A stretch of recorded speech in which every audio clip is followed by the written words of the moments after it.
Hello guys, this is your friend Dark Verse and we are back with a new fanfic. Which is, what if Naruto sealed his emotions, the silent Kyūbi king and the women who claimed his heart? Hinata, Ino, Sakura, Tenten, Tamari, Anko, Tsunade, Mei, Yugao, Famhaku. And if you enjoy this fanfic then please press the like button and subscribe to my channel for more fanfic like this. And now let's start the fanfic. A young boy of 5 could be seen running down a dark alley. The boy was small, and covered in dirt. His golden hair had flecks of brown from the dust. His orange suit he found in the trash stained black with grime and filth.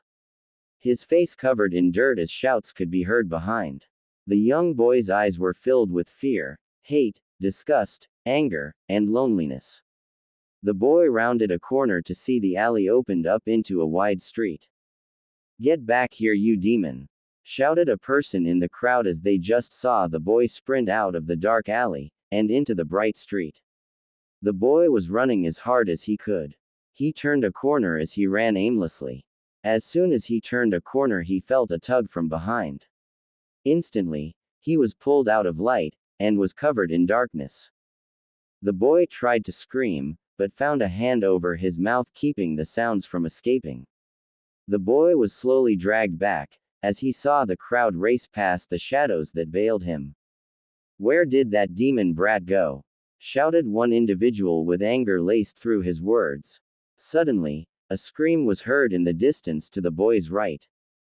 "That must be him," shouted another individual in the crowd, as they swung back around, and raced off towards the noise. The boy was now thrown back away from the light to see 3 individuals with masks on.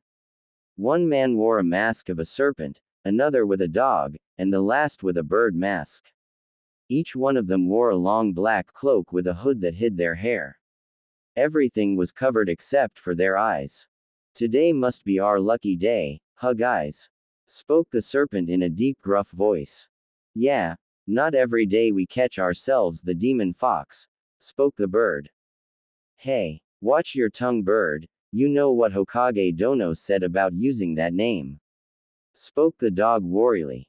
"As long as no one finds out about it, then I'm good," spoke the bird nonchalantly as he drew a katana from his side. "That aside, how about we teach Naruto here a lesson?" spoke the snake. "Naruto, don't use that name, this here doesn't own that name. This thing here only owns one name. Isn't that right, demon? Or maybe his name is Monster," shouted the dog as he punched the boy named Naruto in the stomach. "Yeah, you're right. Hey, Monster, this is for my friends and family 5 years ago," shouted the bird as he stabbed the boy in the stomach. The boy stayed silent as his eyes were only filled with one thing, anger.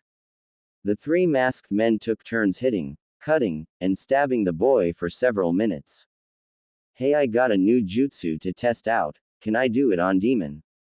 asked the snake. "Why, of course, but right after I do this. Chidori," shouted the dog as his hand was covered in blue sparks. He thrusted the hand cloaked in blue through the boy's stomach, causing the boy to cough up a little more blood. "Wow, that is nice, but my turn now. Earth style.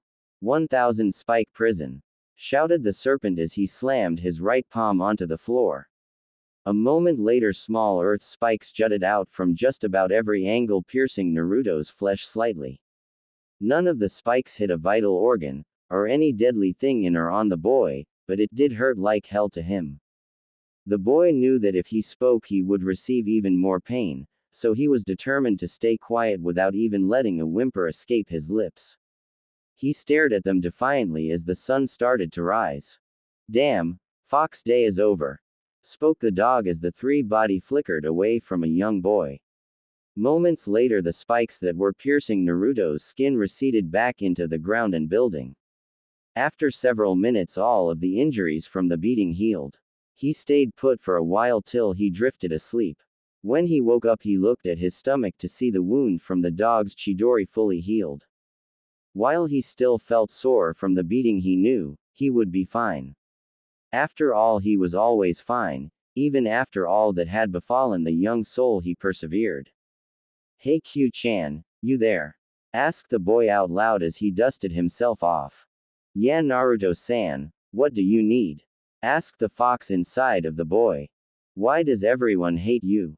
I mean you seem really nice to me, so why do they do this? Asked the boy in his head. I'll answer your question with a question. How many seal masters exist in Konoha? Asked the beast inside of Naruto's head. 1, thought the boy quietly. Right now no, the toad sage isn't in Konoha, there are none. So would you trust something you didn't understand? Asked the Kyūbi calmly as it waited. It depends, answered the boy calmly. Exactly, and in this case the distrust is at the level of hatred, so I will give you 2 options to this problem, spoke the beast calmly. What are the options? Naruto asked skeptically. The first is that you leave Konoha, and either I train you, or we find someone else to. The other option is that we stay, and you endure the glares, beatings, scorn, and verbal abuse while I train you secretly. It's up to you, responded the beast calmly. I want to stay, and learn from you, responded the young boy while flinching in anticipation of the possible rage of the red-headed fox. If that is what you want, although you may regret it later, but onto the first order of need to get you training supplies, and I doubt that stupid Hokage will get you any. So what you're going to have to do is find the items, spoke the Kyūbi in response to the boy with a loud sigh afterwards. Okay, what do I need to get? You are going to need some kunai, shurikens, senbons, paper, and some ink. Also if you find a weapon of some sort that would help a lot. Okay, I'll start right now, thought the boy with determination as he set off to find all that the Kyūbi had told him to get, as well as some food. The boy looked around frantically for anything that might be of use in training. He searched high and low, and in any trash can he could find. He searched on the floor of the city. Yet all his wandering only produced 3 kunais, a single shuriken, and 5 senbons. He managed to find several scrolls with writing on them that he couldn't read due to being illiterate, and he found a brush. Even though he found a brush to write seals out, he did not find any ink for the seals. His hopes though rose greatly that day. He had found several loaves of fresh burnt bread after a new apprentice at the bakery overcooked the pieces.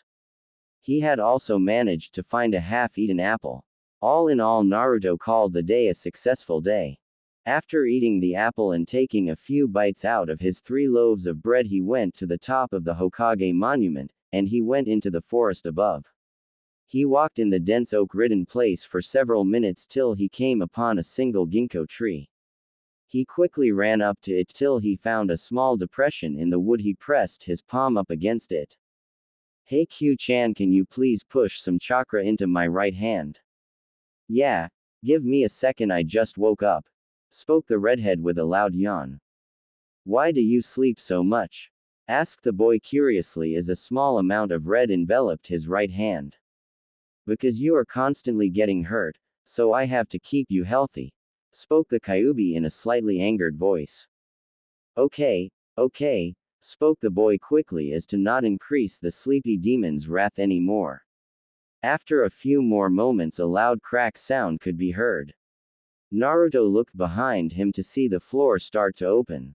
He quickly ran into the opening as it had begun to shut. As he entered the dark room, it suddenly lit up in a brilliance of red, yellow, and orange.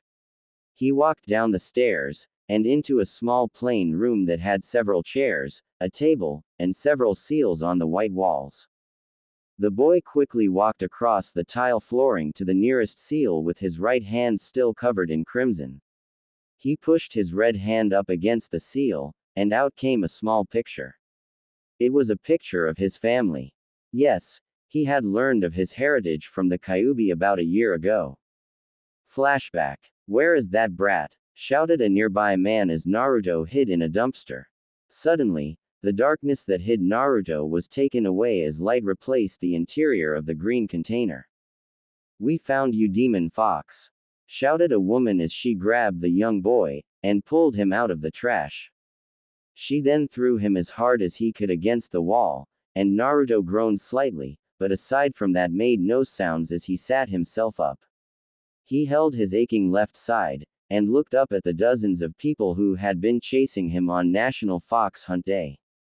Each and every one of the villagers' eyes were filled with hate, anger, and happiness as to the revenge they were about to take on the blonde.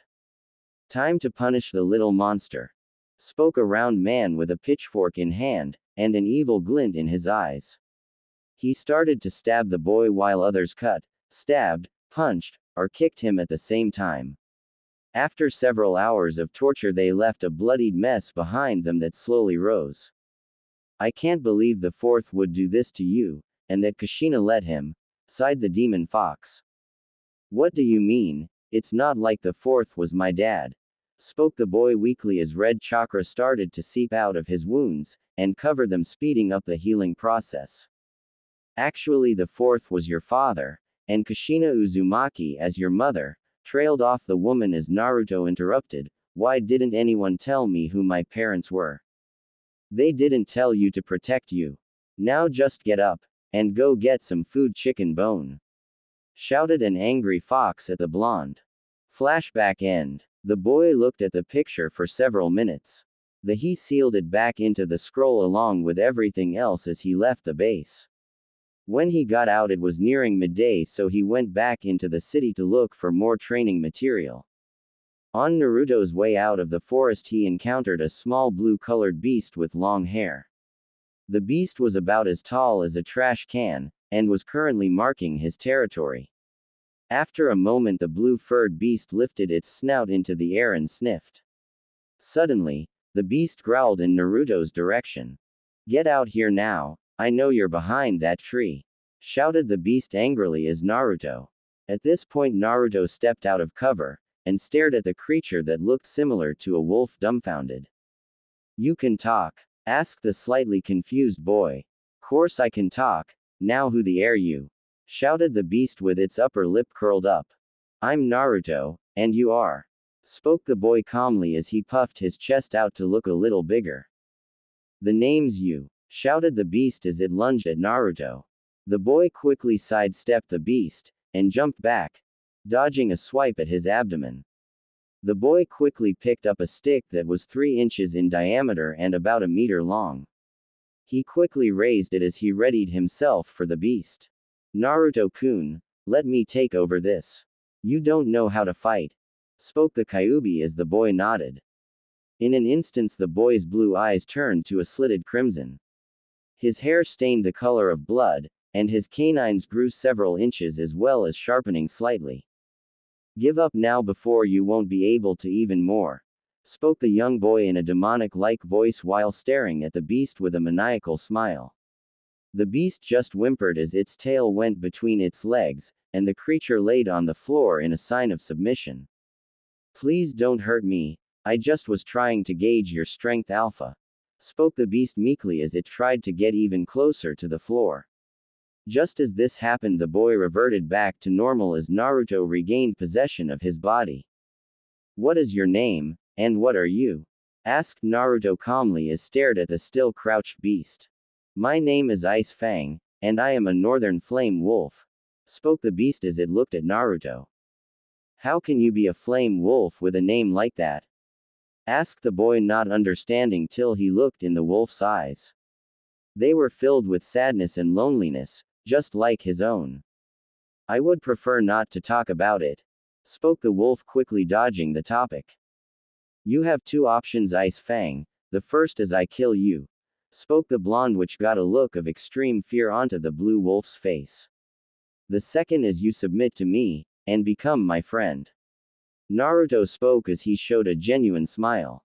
The blue wolf responded with a bark, and ran over to sit in front of his alpha. "I choose the second one, Alpha," shouted the beast in excitement as his eyes were filled with joy. "Alpha? No, just call me Naruto," spoke the young boy. "No, Alpha is Alpha," shouted the wolf with a face that looked like a pout. Okay, spoke the boy, raising his hands up defensively while having a sweat drop. After a few moments, and talking, the two set out to get more material for training. Young Naruto, who was now accompanied by his newest companion, Ice Fang, walked into town as Kyūbi had told Naruto that they still needed more equipment for his training. As he started to check the trash can, he found some Ryo just lying on the floor, so Naruto grabbed it in hope of either using it for training supplies or food. The boy walked around a little more just to find nothing, not even a scrap of food. The boy walked out of the alley with his head leveled due to not finding anything, but still keeping his hopes high. While the boy and his wolf companion were searching through some more trash, they heard yelling. As if on cue, a girl no older than 13 with violet eyes and purple hair tied behind her head wildly much like the young boy's hair appeared in mid-sprint towards the direction he had just come from. She had a beige coat on that was obviously several sizes too large, a brown shirt underneath the coat, and a matching mini skirt. She wore violet ninja sandals that went up to her knees. Yet, the two most prominent feature of the girl was her beauty and the Konoha headband that adorned her forehead. Her purple bangs covered the headband slightly, and the hair that wasn't tied back fell to her shoulders, framing her beautiful face. "I'm gonna get you, Anko-san," shouted a brunette in a playful tone who looked the same age as the girl now known as Anko. The girl chasing the purple-haired child had her hair tied back in a ponytail behind her, with two stray bangs falling just below her chin. The bangs were just beyond the corner of her eyes. She had two red fangs tattoos on either cheek that reached just above her chin. She had on the same outfit as her purple-haired friend, but the coat she wore was the correct size. Her Konoha headband was around her neck. Behind the brunette followed a dog who was slightly larger than Ice Fang, and had a gray pelt while its underbelly was painted white. "You'll never catch me, Hana-chan," laughed Anko as she suddenly tripped on her larger cloak, skidding to a halt a few meters from Naruto. "Ha ha ha," laughed the brunette who was just as beautiful as Anko. "Hana-san, did we get her?" shouted a black-haired beauty with eyes as crimson as blood. She wore the same outfit as Hana, so the three girls had matching, or close to matching outfits in Anko's case of an overly large coat now colored slightly black due to her fall. The black-haired beauty had her headband around her forehead like Anko. However, the girl's hair was not bound by anything, and just flowed in the wind, looking as if she had not brushed her hair that morning. The three girls started laughing together like friends normally would till the gray-colored dog barked in Naruto's direction. They turned their attention to the reason the dog was barking to see young Naruto standing there in a daze while a blue-pelted wolf stood in front of him protectively. Who are you?" asked the girl named Anko as she looked at him plainly. The boy took a step back in fear as he recognized the Konoha headband that were only worn by ninjas. Ninjas like the dog, snake, and bird. Ninjas that, at least in Naruto's eyes, were evil. Now mind you, he didn't think all ninjas were evil, but most of them, as his dream was to become a ninja that protected people weaker than him. That way no one would ever have to go through what he did. "Hey, there's no need to be afraid, little one," spoke the brunette reassuringly as she put her hands out while slowly approaching the scared little boy. Naruto didn't believe their words. He rarely believed anyone's word now, especially after how the orphanage treated him a year ago. They threw him out due to budget costs, but he didn't care, at least not anymore. As the girl named Hana slowly approached, Ice Fang barked out at her angrily as he started to snarl at the child. Hana noticed the creature, and looked at him with surprise. She then looked at the boy with only curiosity in her eyes as she spoke. "Where did you find him?" Silence followed for several seconds as the boy started to slowly back up. Suddenly, he turned, and Naruto sprinted away as fast as he could, with Ice Fang struggling to keep up. As soon as he made a dash for it, the three ninjas started to chase him as they had several questions for the boy who clearly needed a bath. The ninjas were slowly gaining on him due to their age and experience that was until Naruto came up with an idea. He looked behind him to see Ice Fang just behind him. Naruto slowed pace till he was right next to the blue creature. He jumped onto the beast back, much to the wolf's surprise. "Q-chan, I need help," spoke Naruto in his mind as the kunoichi chasing him were now a few yards behind him. Okay, but you owe me big time, kid. You owe me very big, trailed off the fox just as Ice Fang and Naruto were suddenly enveloped in a cloak of red. Ice Fang didn't question it as they suddenly doubled in speed. The kunoichi stared in disbelief, but instead of giving up decided to chase him as if he was the demon cat Tora. They looked at each other, and nodded as they suddenly split off into different directions while only Anko stayed chasing him. After several minutes of running he had lost the ninja, so he sat down next to a wall. Ice Fang next to him as the beast breathed heavily from all of the sudden running. Naruto put his hand on the dog's head, and started to rub him as the beast looked at him happily. Naruto, come here, spoke Kyū-chan as he was suddenly dragged into his mindscape. Naruto now found himself surrounded by a lush forest as Kyū-chan sat behind a thicket. She had crimson hair that was in 9 separate ponytails, 7 of the 9 stayed behind her head while 2 draped over her shoulder, 1 on either side falling to her elbows. Her crimson eyes were held in contrast to her plain kimono whose color matched Naruto's sapphire blue eyes perfectly. What do you need, Kyū-chan? Asked the young boy as he hadn't have seen Kyūbi in a long time.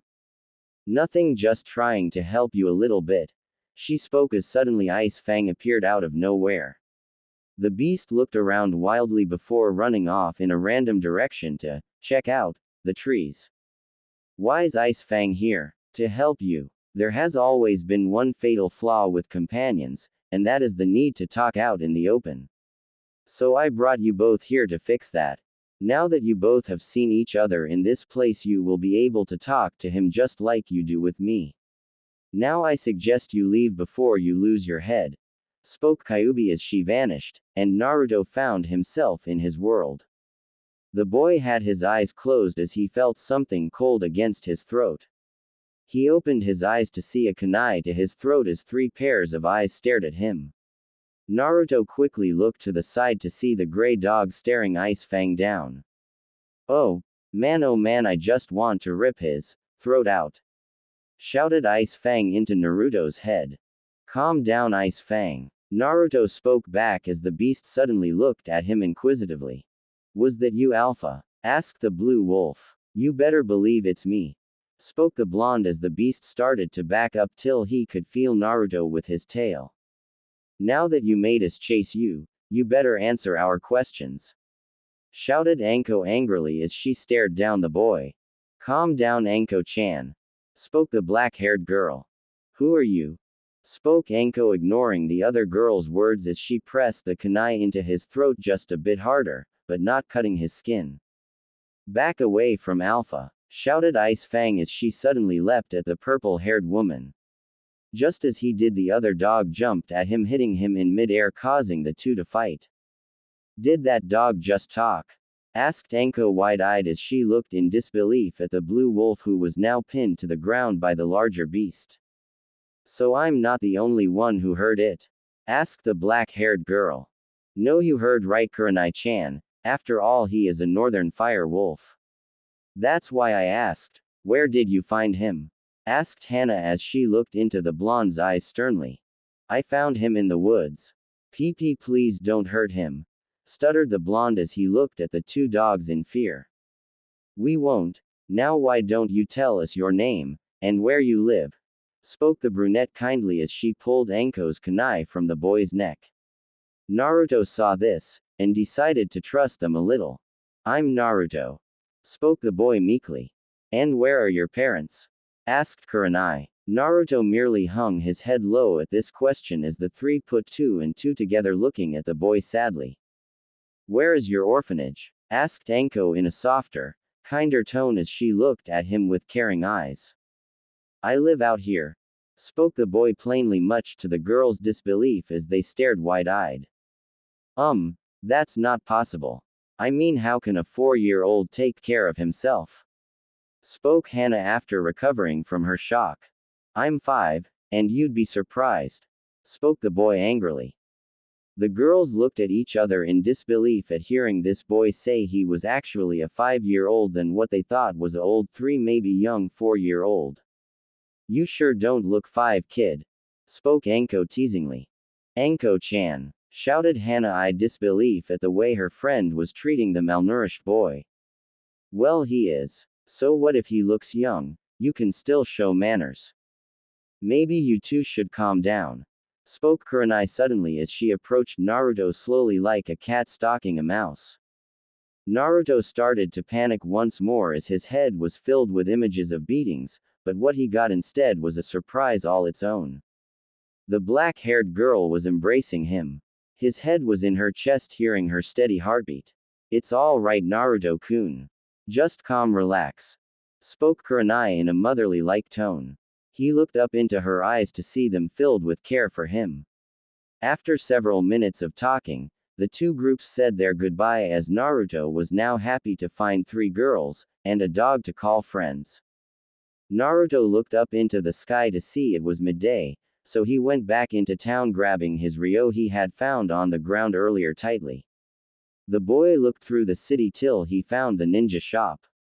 He breathed in deeply before pushing the door open. A bell rang out that the door had opened. Please give me 1 second, and I'll be right with you, spoke a rather large man with a brown curly beard and curly hair brown hair. He wore a white shirt with a black vest, and dark olive green pants with a set of brown boots. The man spun around, and upon seeing the young Jinchuriki his smile faded into a scowl filled with anger. Get out, spoke the man quietly at first before shouting the words. His brown eyes were filled with malice as he grabbed a sword from the nearby rack of weapons, and ran after the boy at a surprisingly fast pace. However fast the man was though, Naruto was faster and had lost him. Just as he rounded a corner he saw the man standing there with a grin upon his face as he held a katana in one hand and a tanto in the other. Naruto turned around sharply to see a man wearing the traditional Konoha ninja attire with his headband covering the entire top of his head. He had wild brown hair framing either side of his face while a tuft of brown landed between his 2 eyes falling just to the bridge of his nose. However, the most distinct feature of this man was his hacking cough. Hey little cough demon brat, cough, coughed the man as he struggled slightly to speak. Come on Hayate, let's finish the little fox, spoke the store owner with an expression that held only happiness, and a promise of pain. The man the shop owner had called Hayate slowly drew a katana from his back, and held it firmly. He stared at the young boy with glee as he started to have a coughing fit. A blue wolf that stood in front of Naruto was snarling at the two as Hayate charged. He quickly hit the wolf in the head with the hilt of his blade, forcing him to sleep. Hayate charged forward again while shouting, "Crescent Moon Dance." His blade suddenly seemed to move slower, and the silver blade multiplied in the air. The man slashed as Naruto, leaving several deep cuts all across his body. Then Hayate kicked him against a wall just as a girl came round the corner. She had purple hair, and wore a pale mask of a cat. Hayate, what are you doing? Why are you covered in blood? Asked the cat as she stared at the man, her hazel eyes piercing him. She then looked over to the wall to see a young boy bleeding heavily. She stared in horror at the scene before looking back at Hayate with disbelief. This isn't what you think, he's the demon brat. I'm doing the village a favor, shouted Hayate in response to the nameless cat defensively. How could you do this, Hayate? Spoke the woman before she suddenly knocked out the shopkeeper that was slowly approaching Naruto with his weapons raised. I did this for the village. I did this for us Yugao, shouted the man pleadingly as he was now face to face with the purple-haired woman. For us. How could hurting a child help either of us? Shouted Yugao before picking up the unconscious crimson-stained boy, and the knocked-out dog. She looked back at Hayate one more time with hate in her eyes, before shunning away. Yugao, Naruto, and his dog suddenly appeared with several familiar girls. Naruto-san, why is he covered in blood? shouted a scared Hana as Kurenai suddenly started to use medical jutsu to heal him. You know him? Asked Yugao to the group. Yeah, we met him less than an hour ago. Why is he covered in blood? Asked Anko as she stared at the boy in horror. Hayate did this. Spoke Yugao calmly as the other three girls who were in front of a TV looked at her blankly. You're kidding, right? Asked Kurenai, who was still using her medical jutsu. No, he said this boy is the demon, and that he was helping the village with this. How is he helping us? Asked Hana as Naruto's eyes suddenly fluttered open. The first thing he saw was a cat-masked woman. He instantly shot up with his back against the wall. His dog still unconscious as the four members had left, the beast alone breathed silently. Naruto's eyes rested on one thing only, the mask. It brought back terrible memories of beatings and pain. The boy then let his eyes drift to see the three girls from earlier. One thought crossed his mind: they were working together. I should have known better. The boy then looked around for an exit. He quickly spotted one, and rushed for his dog before anyone could respond. He grabbed Th Beast, and jumped through a window out of the Inuzuka compound. The young Naruto stopped running when he got to the forest above the heads of the four Hokages. He stopped just at the edge as he thought of one thing alone. He wanted to leave for at least a little while. He was going to come back, but that would be after he could protect himself. He then ran into the forest as he heard shouts in the distance. Naruto-kun, how long do you want to leave this place? Asked Kyūbi suddenly as he stopped, and put Ice Fang on the ground next to a tree. Until the start of school. I shouldn't have too many problems if I disappear till then. Okay, but if you are leaving you will need to know some skills. So let's train a little before you go, spoke the fox. How long till I can go? Asked the boy as he grew slightly frustrated. A week. Okay, let's hurry, and train me then. Alright, go back to the hideout, and start reading the scrolls. I don't know how. How to what? To read, replied the young boy as he felt the demon in his head body whatever face palm. Damn, how'd I forget about that? Asked the fox rhetorically, which Naruto picked up on. So can you teach me how to read? Course, just go back to the base, and you'll be able to read in a day. Really? Course, now just get back to the hideout, shouted Kyūbi as they returned to the plain room. When they were inside, Kyūbi started training him, only not on how to read. She taught him something that would speed his training up. She taught him Shadow Clone Jutsu. It started off with him questioning her as he thought it would start with teaching him how to read, however she taught him how to create a shadow clone. Q-chan, I got it, shouted Naruto as he finally could create several dozen shadow clones. Great job, Naru-kun. Now you need to get some rest, spoke the fox soothingly. But I want to train, shouted the blonde rebelliously. Later. Right now you need to rest before anything bad happens, spoke the fox sternly.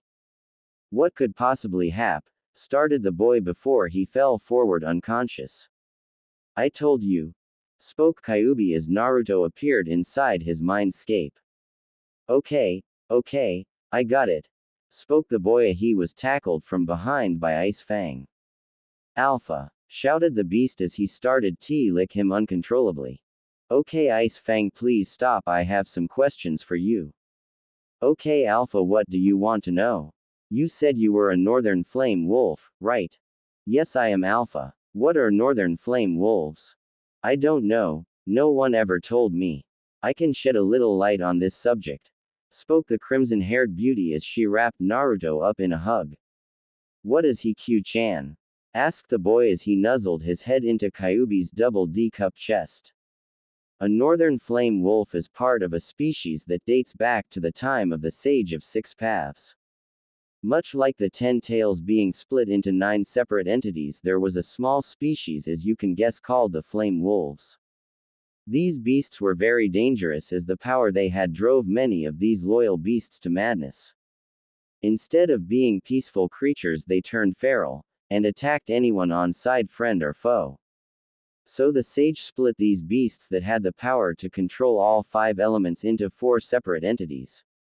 He created 4 new species, which were named after the 4 directions of the world: north, east, south, and west. He did this due to the affinity they had. They held the flame in their name as each, and every one of these wolves have an extremely high affinity for fire. Now a northern wolf has control over wind, south over lighting, west over water, and east over earth. But a unique thing about each is that they have their own bloodline limit, and chakra system that restores chakra. So they can actually use jutsus on their own. What are the 4 bloodline limits then? Now mind you that some clans have the same bloodline limit. With that I only know half. The western flame wolves have what people call blue fire, whereas the eastern flame wolves control lava. But let's get back on track. Before you can actually use any jutsus besides the one I taught you, you must get a handle on your chakra. So your routine will be to create 100 clones, and have them all try to walk up a tree. When they do that, have them walk on water. Then we can try other things. Until then you will be training your body physically by doing push-ups, sit-ups, and running around the edge of the forest. How will I retain anything my clones do though? Naru-kun, I told you.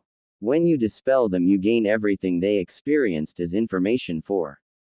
So if they die you don't, if they build muscle you don't.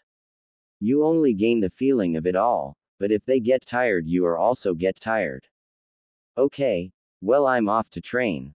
Not yet. Have 10 of your clones come into the base so I can have them learn to read. Okay, I'm off, shouted the boy as he woke up to see it was already midday. He grinning like crazy as he crossed his fingers in a cross and shouted, "Shadow Clone Jutsu."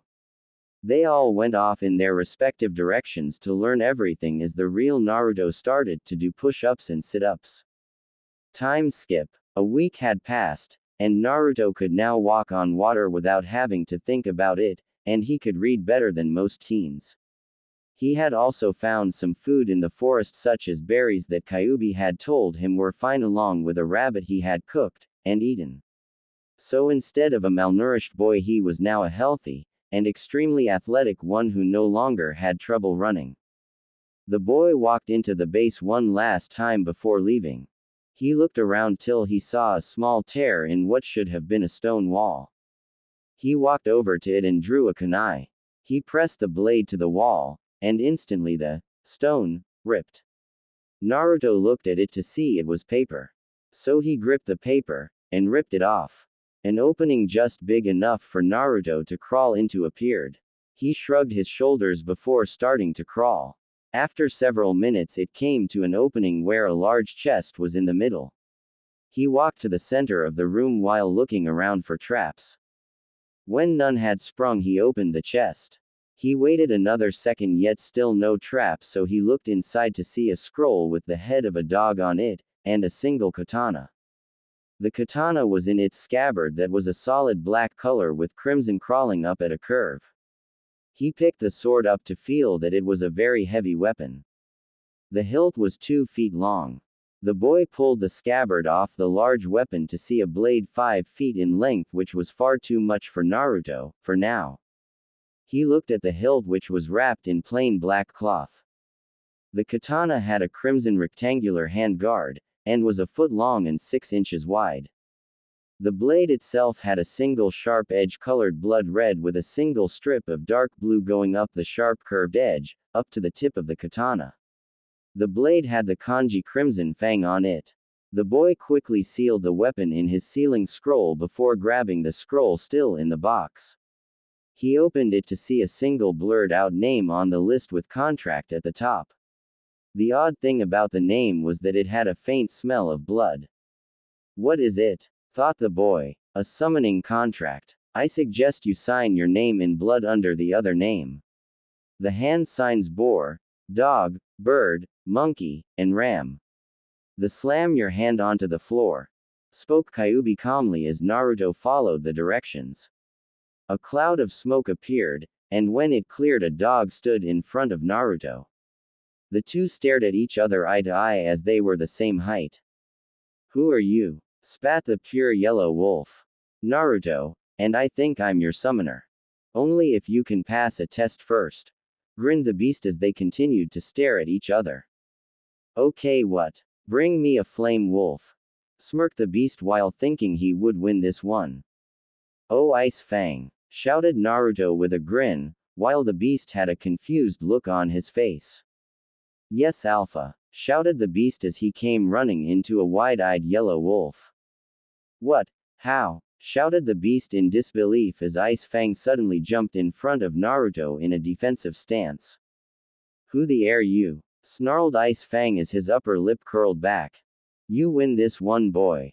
My name is Wind Cloak, and you may now summon the Wolf Clan. Although I doubt a boy like you deserves to summon us, trailed off the yellow wolf before he disappeared in a puff of smoke, leaving a dirty blonde-haired boy grinning. The boy walked out to the edge of the forest before he walked out of it into the city, followed by Ice Fang. He looked for a way out till he saw a rock on the floor, and knew just what he would do. He smiled as he picked it up. He peeked around a corner to see a single guard watching the gate. He aimed, and threw the rock at the guard, hitting her in the head. The girl on duty swung around, and raced off in the direction where she thought the rock was thrown from. As soon as she passed Naruto and Ice Fang, they ran out the gates into the forest. The next thing the four girls saw was a young dirty boy jump out a window carrying a dog under his arm. The four girls instantly darted out the broken window into the city. When they landed, sounds of glass breaking was heard under their feet.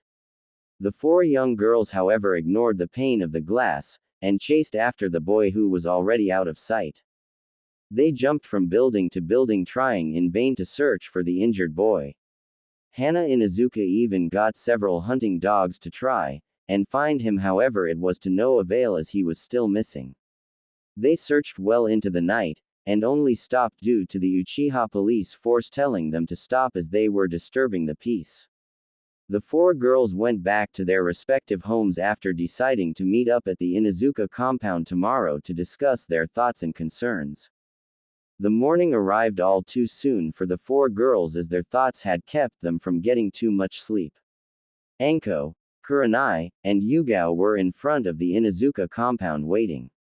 They had pressed the button to notify that they were there and waiting. The compound itself had a high rough stone wall that fenced a 3-story mansion that was painted red like the clan's famous tattoos. A few more moments, and the gate opened, allowing the three girls to see Hana. The four girls walked toward each other, each one with bags under their eyes due to the lack of sleep. The four walked into the mansion, into the room that the boy was last seen in. Any ideas on why he ran? Asked Hana as she sat in a chair. No, he seemed perfectly fine around us three. Spoke Anko as she, Hana, and Kurenai now looked at Yugao, who no longer wore the Neko mask. I don't know, but he was fine up till he saw my mask. Spoke Yugao as she showed everyone the mask. They all sat there in thought as they pondered the possibilities. They couldn't arrive to a conclusion as to why until it hit them. He was underfed and constantly injured. That meant that maybe Anbu had a hand in the beatings. Why would Anbu hurt a child though? Why would anyone for that matter? Voiced Hana. Maybe it has something to do with what Hayate said about him being a demon brat or something, responded Yugao. He couldn't be that, could he? Asked Kurenai with horror glued to her face. You don't think he's the Jinchuriki, do you? Spoke Anko as everyone hung their faces lower in thought. If he is the Jinchuriki, then why would people do this to him? They all thought as they raised their heads with their eyes full of determination. How about we ask some of the villagers? Suggested Yugao as everyone agreed. They stayed together as they went into a ramen stall. Hey Tsuki, do you know a kid by the name of Naruto? Asked Hana. Yeah, he comes around every once in a while for ramen. Why? He's recently disappeared, and we don't know where he is. Do you know where he is? Asked Kurenai this time. No, I don't know where. Stuttered Tsuki as the curtain behind him flung open. A little girl of about 9 walked out into the stand next to the old man. She had chocolate-colored hair, and wore the same apron and hat as her father. "Daddy, where's Naruto-kun?" asked the little girl as she looked at her father. "Ayame, please go back inside for now," spoke the old man. "Hey, Ayame, where does Naruto usually go to feel better?" Anko shouted the question calmly as she wore a grin. "Naruto-kun is usually here, or another place." "Was it the dango shop?" "No, not the dango shop. Maybe Akamaiki's know that mine not his." Responded Ayame as she started to stroke her chin in thought. "It's fine, thank you for everything, Ayame," spoke Kurenai as they walked out to find Naruto. They asked several villagers about the blonde in question, but only got responses of, "Why would you want to find that demon? It isn't time for a fox hunt." "Is it?" Or they just got plain silence. They finally gave up for the day, and left it be. After 2 weeks they went back to Ichiraku for some ramen. They entered in, and ordered several beef ramen. Ayame gave them their order before she made some light conversation. "You girls were looking for Naruto-kun, right?" asked Ayame as they were about to leave. "Yeah, why?" responded Hana. "I remembered that he likes to go to the forest behind the Hokage's monument," spoke the little girl cheerfully. The 4 girls grinned wildly before running out to get a ninja dog. They got the dog, and ran to the forest. Instantly, the dog caught scent of Naruto, and led them around the forest before bringing them to the south gate, and stopping. The dog barked at Hana while she stared wide-eyed. "What did he say, Hana?" Anko asked with a slight hint of fear in her voice. "He said he left the village," spoke Hana as everyone had a look of disbelief on their faces. They quickly ran to the Hokage Tower to tell Sarutobi that their Jinchuriki is missing. When they told him about it, he laughed, and said, "Good riddance then, less paperwork for me." As the 4 girls held looks of horror mixed with anger as they stormed out of the office back home to weep at the loss of the little boy they barely knew. Young boy was sitting under the moonlight in a lush forest, only Wee was meditating on water. He sat there basking in the glow of the moon as quiet footsteps could be heard bringing a large beast to his side. "What is it, Ice Fang?" Naruto asked through his mental connection. "Are you okay? I mean, I know what happened isn't the worst, but still." "You doing alright, Alpha?" asked the beast, who was now 5 feet high, and 2 meters long.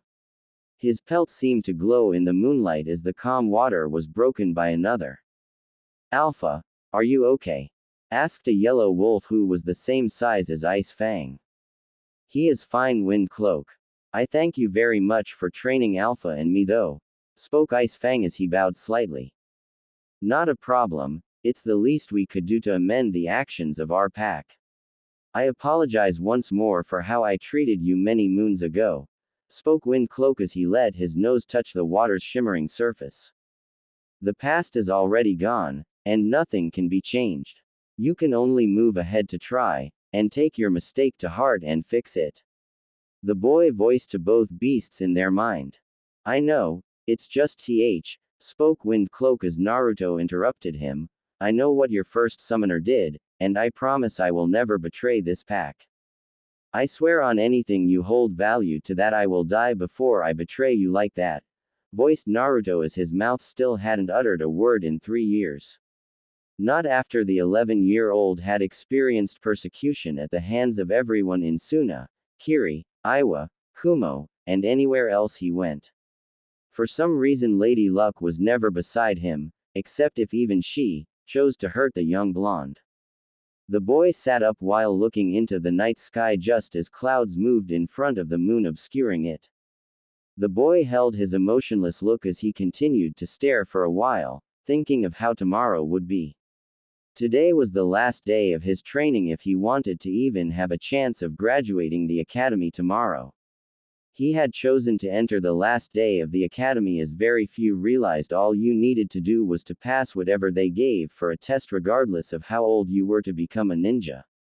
"Let's get going. I think I should get there soon," voiced the boy as he made several signs with his hands before using the reverse summoning jutsu once more to bring him in front of the gates of hell. He was now less than 100 yards from what some would call home, but he knew it as one simple thing. A lower level of hell. The young boy had traveled the elemental nations just to experience the same thing anywhere he went. Everyone seemed to be able to sense what he held, and immediately they would perform the ritual in Konohanoa's, the fox hunt. The boy pushed the thoughts away as he pulled a mask over his face and pulled a black hooded cloak to hide his entirely black attire. The mask he put on was that of a wolf. The mask had 4 red stripes on it, 2 on either cheek. One under each eye, and the other went from the front corner to the back corner of the eye. The snout of the mask had a black nose with a strip of crimson running straight up till it got to the forehead. Then it turned into a red whirlpool before going straight up again. It had 2 ears with black etched into either ear to make another set of ears. Just go to my profile for a link. The boy walked to the gate to be meted by 3 Anbu members. One wore a dog, the other a cat, and the last bore a tiger mask. State your business, or lose your head, spoke the dog calmly as he eyed the wolf-masked person before him as they were all about equal height, except Naruto as he was just a foot shorter than the cat Anbu. Suddenly, a blue wolf appeared from behind Naruto while eyeing them cautiously. I am this man's frickin' interpreter, spoke Ice Fang before the tiger came upon him with a tanto in hand. The beast stood still as the tiger stopped in front of him with the blade sheathed, and eyeing the beast. Please continue, spoke the dog once more as his hand started to glow a faint blue. Alpha wants to know how the village has been since his absence. After all, he wouldn't be surprised if you yourself, dog, were to celebrate at his disappearance 5 years ago, spoke Ice Fang calmly. At this the 3 Anbu looked wide-eyed at where the masked man once stood as he was not there anymore. They turned around to see him laying on a roof staring at the moon. I would take it you are Naruto then, spoke Tiger with what the boy perceived as interest. That would be correct. Now can you please either take us to the demon of a Hokage, or let the boy get ready for his bloody school? Spoke the beast as the 3 Anbu looked confused. School? But isn't the final exam tomorrow? Voiced the cat as she looked at Naruto with disbelief. I guarantee he will pass. Okay, then he is free to roam around, but remember tomorrow he comes to the Hokage's office after the exam, if he even passes, spoke the dog with venom in his voice as the other 2 continued to look at Naruto with interest. The boy stayed put, and fell asleep right there without anyone noticing. The boy woke up quickly, and then sealed his mask and cloak into a seal as he walked to the academy. He walked into the classroom as everyone eyed him curiously. Just after Naruto walked in, he was followed by Ice Fang, and a man with a pineapple-style brown hair, and a single large scar across the bridge of his nose. Who are you, and what are you doing here? Asked the man who had walked in behind a large wolf. This is Naruto and I am Ice Fang. He would like to take the stupid exam, spoke the beast calmly as everyone eyed the beast with disbelief as one boy in the center of the room stared at the dog with curiosity. Did your dog just talk? Shouted the entire class as Naruto just nodded his head. Hey Akamaru, will you be able to do that one day? Asked the boy calmly as he got a bark in reply. You smell familiar, spoke Ice Fang as he walked towards the boy with a hood over his head. Can you call him off? Asked the boy with a little fear in his voice as Ice Fang had begun to sniff the boy's head. You're an Inuzuka, aren't you? Spoke the beast as the boy nodded. Hi, I'm Kiba. The boy spoke as he held out his hand. I'm Ice Fang, remember the name little shit? Spoke the dog crudely as everyone stared wide-eyed. Well, technically you can take the exam and graduate, but as not usual. So you can take the test, but you probably won't pass, spoke the teacher. He'll pass this stupid test just fine. Oh, and Kiba, tell Hana that Naruto says, revenge is a bitch, like her, spoke the beast as they walked to a chair leaving a confused boy and class sitting there. A written test was passed out, and Naruto quickly finished it. An hour passed before the teacher came, and collected the tests. He then called them to the gym one by one for a test.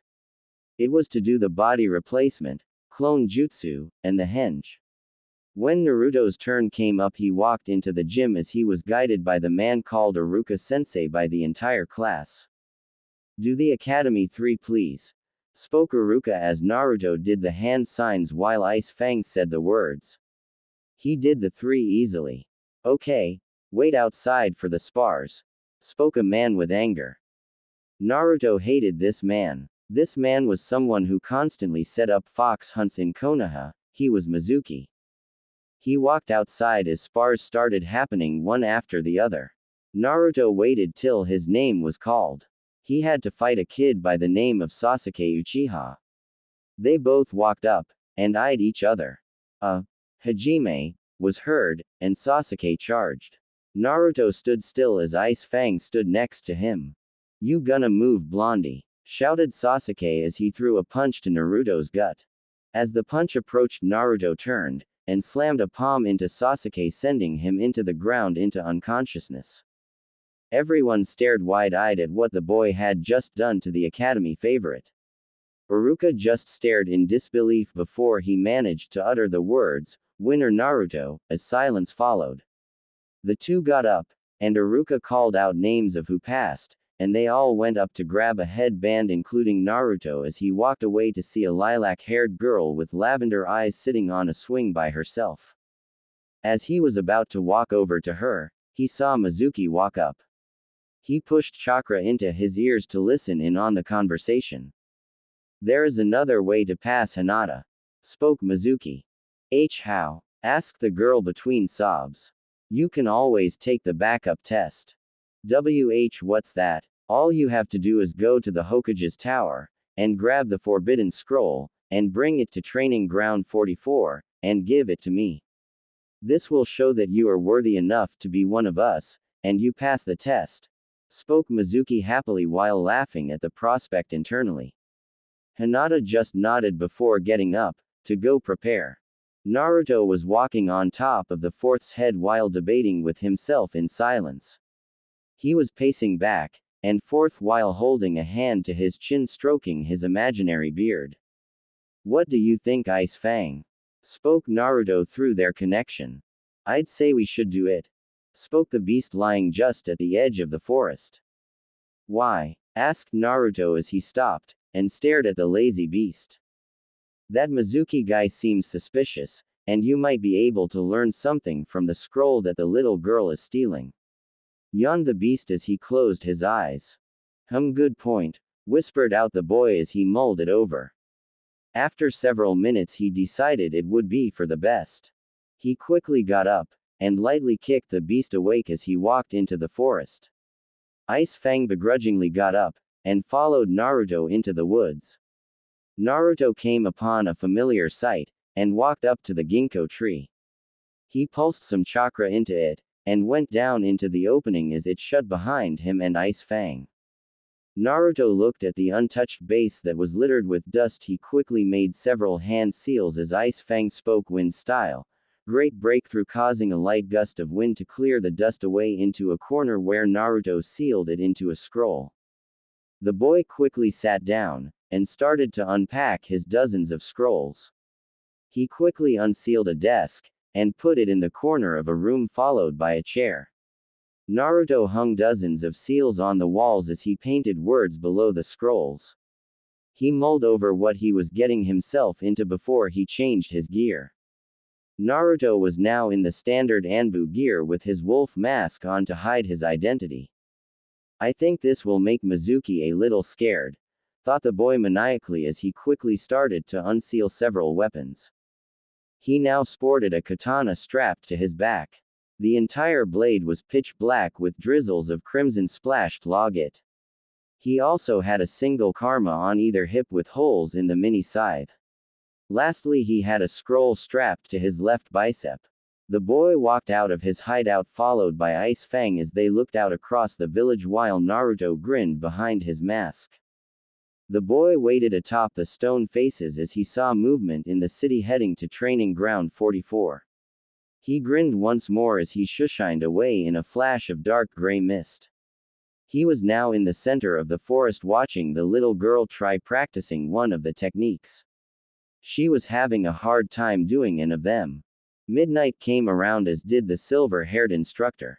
Naruto quickly masked his presence even more when he felt the man appear. "Hinata, give me the scroll," spoke the man viciously as he wore a feral grin with the same look in his eye. "I couldn't learn any of the jutsu, sensei," spoke the girl as she hung her head lower. The response she got was unexpected as a cackle came forth. "You seriously believe that this was a test, Hinata? For a Hyuga to not realize this was a scam is extremely sad," spoke a dark voice from seemingly every direction as a mist started to roll through the forest. "Who are you?" shouted the two others in the forest. "It," shouted Mizuki as he threw a ball into the mist and Hinata's general location, causing a gas to seep out. Instantly, various sounds were heard through the forest as giant creatures started to attack the lavender-eyed girl. A long 16-foot python lunged at her just as Ice Fang pinpointed Hinata, and took her away. The girl looked at the beast, realizing that the back of her outfit was in the mouth of a dog, but not just an dog, no, she was in the mouth of Naruto's dog. When they sat down just outside of the compound, a tall man rushed out. "Hinata, where were you?" shouted the man as a statement. "Father, I failed to become a ninja," sobbed the girl as her father looked at her with disbelief. "Stop kidding, Hinata. Uruka-san called me today congratulating me on your amazing work. He said he just forgot to give you this because they were out at the time," spoke the girl's father as he handed her a ninja headband. She looked at in disbelief as she hugged him. "Dad, Naruto's in trouble," shouted Hinata as she explained what happened to her father. The man quickly turned, signaling to his guards to follow as several white-eyed men appeared at his side. They quickly went in the direction where Ice Fang had come from with the beast in tow. Meanwhile, with Naruto, when the mist disappeared, a bloody sight could be seen. All the creatures that had been there in the fog were cut up and bloodied.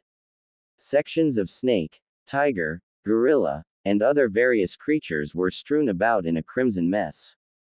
In the center of the mess stood a red-painted Naruto who no longer wore his mask. "Who are you?" spoke a shock-stricken Mizuki. "Naruto Uzumaki." "Ha, the Kyūbi brat," spoke Mizuki with a wide grin as he started to state what the Jinchuriki really was. "You think I don't already know that?" spoke the boy as he hadn't moved. "Mind explaining why you talk now, and not before? Death only speaks when there is a soul to be reaped. Death is always after silence, and is followed by the hush of the dead trailing after him," spoke the boy as he looked up with an evil glint in his eye. Mizuki stared at him before laughing. After recovering, he quickly jumped down as they started to fight. Naruto swung each of his fists lightly as he continued to be beaten back. Just as the man landed a solid punch on Naruto, he erupted in a puff of smoke. "What?" shouted the man. "Whirlpool style." "Red torrent," whispered a hushed voice as a stream of water erupted from the earth wrapping around where Mizuki once stood. The blue-colored water slowly turned crimson as Mizuki could no longer be seen. Just as the ball turned crimson, the Hyugas appeared upon the bloody mess. The ball suddenly dropped, leaving bits of flesh on the soaked ground with various clothes thrown about. The tallest man looked up to see who he presumed to be Naruto just as Ice Fang appeared by the ANBU's side. "Let's go, Alpha," shouted the beast excitedly as Naruto tossed a scroll to the man in robes. The man caught it as the boy vanished. He activated his eyes, and scanned around to see nothing. The man sighed before opening the scroll. The scroll had a note in it that said, "This is the Hokage's scroll of forbidden arts." The man nodded as he trudged back to the tower, and left it with the tiger Anbu. Naruto strolled through the city till he came upon Ichiraku. It was closed, but he still smiled at the good memories it brought back. Suddenly, he heard footsteps behind him. He turned to see two girls standing there, one with black, the other with purple. He turned to run, but was stopped by a cat-masked Anbu, and a brunette. Naruto, please listen to us, spoke the cat Anbu desperately. The young boy froze in fear as he knew he was surrounded. Suddenly an odd smell drifted to his nose, and seconds later Anko dropped to one knee grimacing in pain. When Naruto saw this, he realized what he smelled. Snake was the one word that came to the boy's mind as he vanished in a flash, appearing above Anko with an inkwell in his right hand and a brush in his left. Instantly the boy found where the mark was, and went to work on seal it enough for now. In a matter of seconds a seal was made on her left shoulder. Naruto flew through hand signs before Ice Fang spoke out, "Holy suppression." A bright light filled the street as Anko no longer panted in pain. The other three people that had surrounded Naruto looked at him in disbelief as he did what all of Konoha could not in 5 years in a matter of seconds. Anko looked up in just as much disbelief till he realized what he did. He stared at his hands wide-eyed before running away. As he flew from rooftop to rooftop, he mentally scolded himself for helping someone who betrayed him. He glanced behind him to see the 4 girls in hot pursuit. Just as he turned his head, he tripped, falling into the street into something soft. He put his hands to push himself up till he heard a moan. He quickly lifted himself up to see he had fallen between a woman's chest. He blushed a deep shade of red that was visible to this familiar red head in a blue kimono.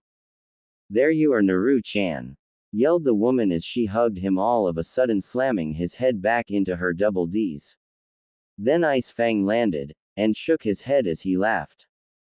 "Q-chan, I think you're suffocating Alpha, and also just hold him the still, some girls are coming to talk to him," spoke the beast as he sat next to the two of them. "Oh, my Naru-chan has a few girls chasing him already. Geez, dear, you're such a lady killer," she teased before the 4 girls landed in front. "Q-chan, let me go," whined Naruto as he squirmed. At this, Q-chan gasped, and hugged him even tighter as he was no longer facing her, but rather the 4 girls were trying not to laugh at the scene in front of them. "My little Nar-chan talked in public," proclaimed Kyūbi as she held him still. They stayed like this for a little bit till they saw Anko drop to her knees. "Thank you, Naruto-kun," spoke the woman on the ground as she bowed. This surprised the young man before he recollected his thoughts. "Alpha wants to know why he should believe you," spoke Ice Fang as he let a little snarl out. He knew what they really did that day, but he wanted to see if they really felt that way, or if they were just going to do what his Alpha misunderstood. "We never betrayed you," quickly shouted Kurenai. "You didn't betray me. Then what do you call handing me over to the masked creatures?" asked the boy out loud, much to the surprise of Ice Fang and Kyūbi. "You mean me? No, I swear I wouldn't hurt you, and why would any other Anbu hurt you, Naruto?" asked the cat-masked woman. "You mean to tell Alpha you don't know whose lap he's sitting in, or that you never meant to hurt him, you little shits? If so, why did you bring him to that?" spoke Ice Fang as he continued to play along, as it was now getting slightly hilarious for him. "Whose lap are you sitting on? And no, we never brought you to her. She stopped Hayate from killing you that day. Then she brought you to us for help," spoke Hana. At these words, every gear in Naruto's mind started to click into place as the pieces of that day started to make sense now. "I'm sorry then, but I still won't be able to fully trust you all," spoke Naruto as the others let out a sigh of relief. "Who's she though?" asked Anko curiously while pointing at Kyūbi. "Hello, I'm Kyūbi, you can just call me Q-sama," sing-songed the red-headed woman. At the mention of her being the 9 tails, the other 4 tensed up. "Don't worry, she won't hurt you, for now," spoke Ice Fang with a grin on his face. "Wait, why do we call you Q-sama when Naruto-kun gets to call you Q-chan?" asked Anko. "He's special to me," shouted Kyūbi as she kissed the boy on the cheek. "Stop, Q-chan, we got to go. I need some sleep for tomorrow," exclaimed the boy as everyone realized the time. "Fine, we'll talk more tomorrow," spoke Ice Fang as they all nodded, and left to get some sleep. The morning came quickly as young Naruto awoke from the base he had left more than 5 years ago, yet it was comfy, secure, and comforting. Naruto got out of bed much to his desire not to. He quickly got dressed in a dark black Anbu shirt with matching pants. Over the entire outfit he wore a black cloak with a hood. Then he left without a word, leaving his two companions to sleep the day away. He walked into a little stand that seemed to be slightly disheartened for some odd reason. He looked up to see Ayame, and old man Tuki. He smiled wide as he looked at them. They turned to the cloaked blonde, and gasped. "Naruto-kun!" exclaimed Ayame as she jumped over the counter, tackling the blonde with a bear hug. "Hey, Ayame-chan," spoke the boy in a low voice that held happiness. "Naruto-kun, where have you been?" shouted the woman with a stern look as Naruto mouthed the words "two pork ramen" to the Tuki, who smiled wide at having the boy back. "Off on an adventure," the boy shouted with a bright smile as the girl smiled back. "Okay, but you better tell me about these adventures then." "Food's ready, Naruto," shouted the old man from the back as Ayame got up, and brought his food to him. Naruto got to the counter, and just asked about what's been happening in Konoha.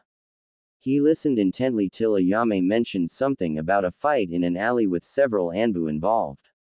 The mention of this caused Naruto to lose focus on Ayame, and to remember a similar incident. Flashback. A young boy of 9 could be seen wearing full black walking through a forest up to a walled village. The village had many mountains and hills that were only dominated by one thing: clouds. The boy stared at the clouds, and smiled as the sun was blocked from view by the clouds, cascading a hazy feel onto the village. The boy walked up to the gates. As he looked at the guards, they looked at him with curiosity. They started whispering things to one another till they nodded to each other. "Please follow us," spoke a masked man who suddenly appeared behind the boy. He looked at the figure who wore a mask of a dragon. He had a hint of fear in his eyes as memories rushed through his head, yet he remained calm. "Okay," spoke the boy briefly as he was led to a tower in the center of the village. As the two people were arriving just in front of the large tower, the Anbu led him to the right with the excuse of, "The wreckage is not currently in the tower." The boy was led into an alley as another two people appeared. These two masked figures bore a mask of a boar and a snake. The first had long green hair while the other had long blonde hair. "Join us, demon," spoke the man with the dragon as the other two girls held Naruto down. The boy struggled against the two females' vice-like grips. He looked in horror as many other masked people of varying beasts approached him. "I don't want to," shouted the boy as they constantly told him to join them. "Then we'll make you join us by more aggressive tactics," spoke the girl to his left that was holding him to the wall. At the bow, hearing this, he quickly let out an inaudible whistle. Instantly, a howl could be heard in the distance. The people holding him down looked in the direction of the sound while the girls loosened their grip slightly. At this, Naruto quickly broke free as he ran away. He quickly looked over his shoulder to see the masked figures giving chase.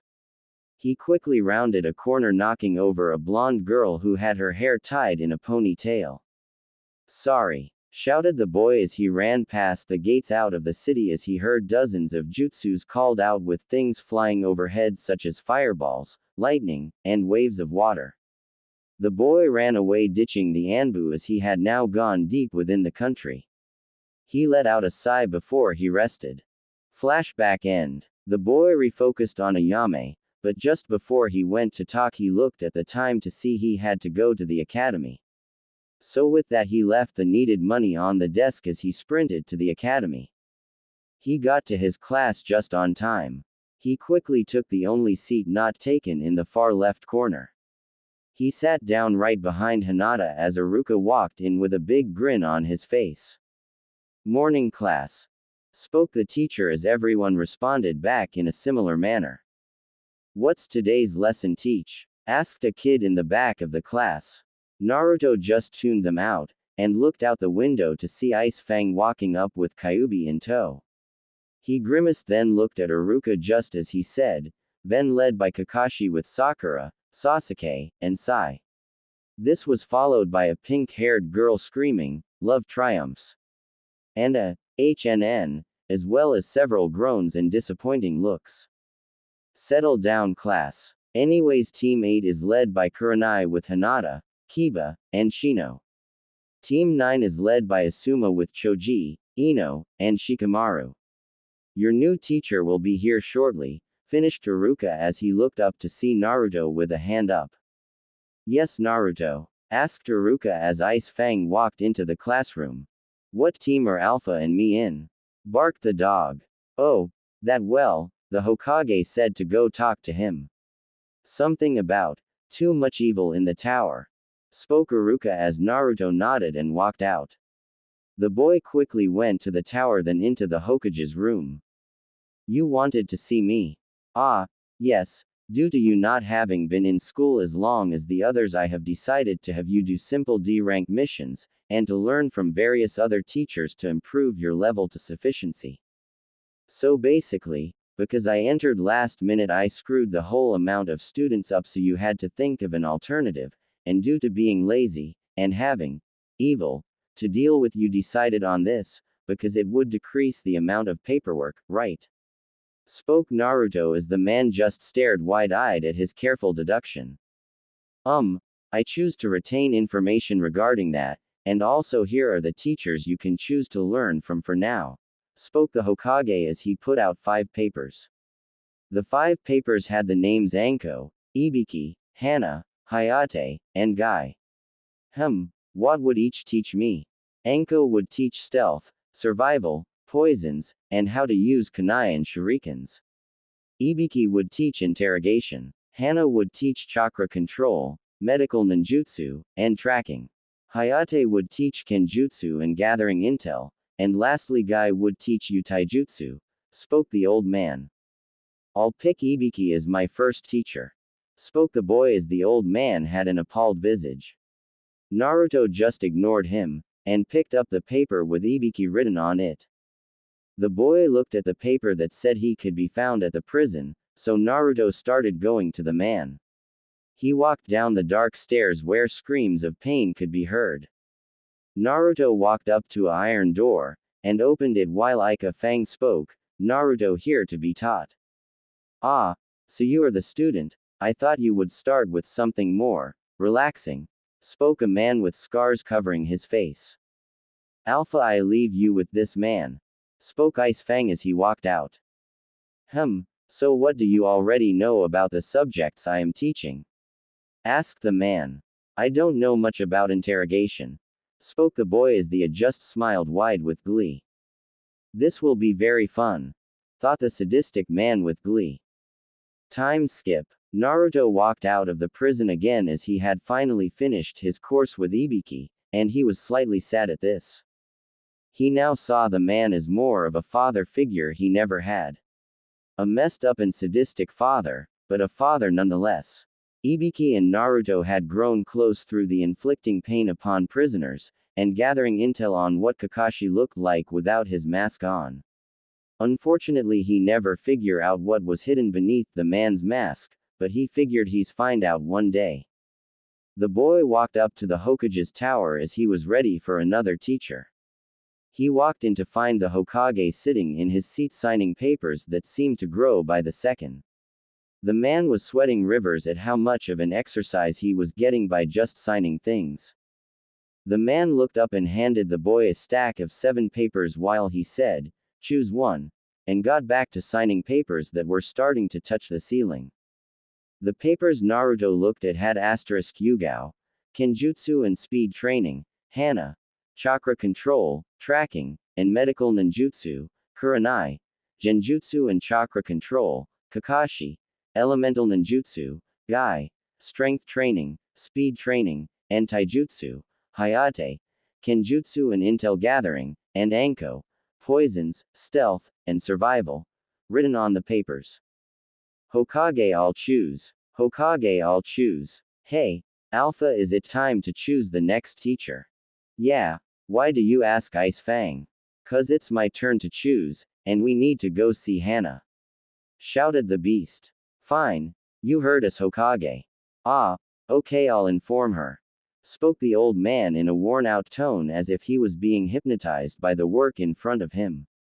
The boy looked at him skeptically before beginning to walk out. Wait, Naruto, I have one question for you, spoke the old man in a deadly serious tone as Naruto stopped and looked back at him. Yes. What restaurant would you suggest for really good food? Asked the man as the wolf and boy both fell over.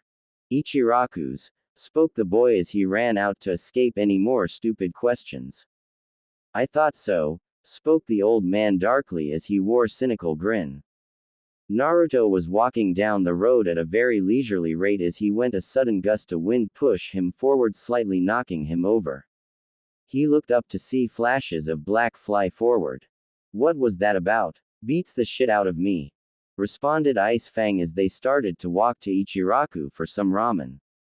When they finally got there, they were greeted by orange and red instead of a calm busy stall. Smoke billowed from the flames as a girl no older than 19 came stumbling out calling for her grandfather. She looked around till she saw Naruto. Naruto-kun, please save my grandfather, cried the girl as the restaurant was being burned to the ground while tears poured from her eyes till she finally. The young boy looked on in horror as someone he cared for like a dad came running out in flames. The old man could be seen swatting himself and trying to put the flames out as he suddenly stopped, and then fell to the floor in a heap of burning ash. The boy slowly began to cry till he heard shouts from nearby. He turned in hope of having help to put the fire out. There's the demon, shouted one woman as a horde followed behind her. They came bearing clubs, knives, broken glass bottles, and various other weapons. Get him, shouted another in the crowd as they charged the boy.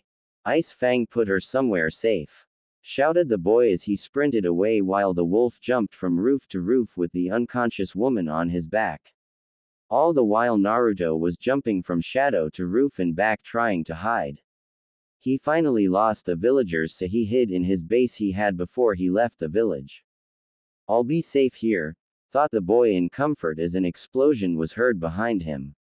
He looked over to see several ninja and villagers walking through smoke where the entrance would have been. They all wore sick grins as they walked towards the scared boy, each person holding a weapon of sorts. They beat him viciously, leaving him drenched in his own blood in a near-death situation. He slowly drifted into a coma as he heard footsteps getting louder with each passing moment. The boy descended into darkness with one thought on his mind. This all happened because I spoke. This all happened because I told someone something they wanted.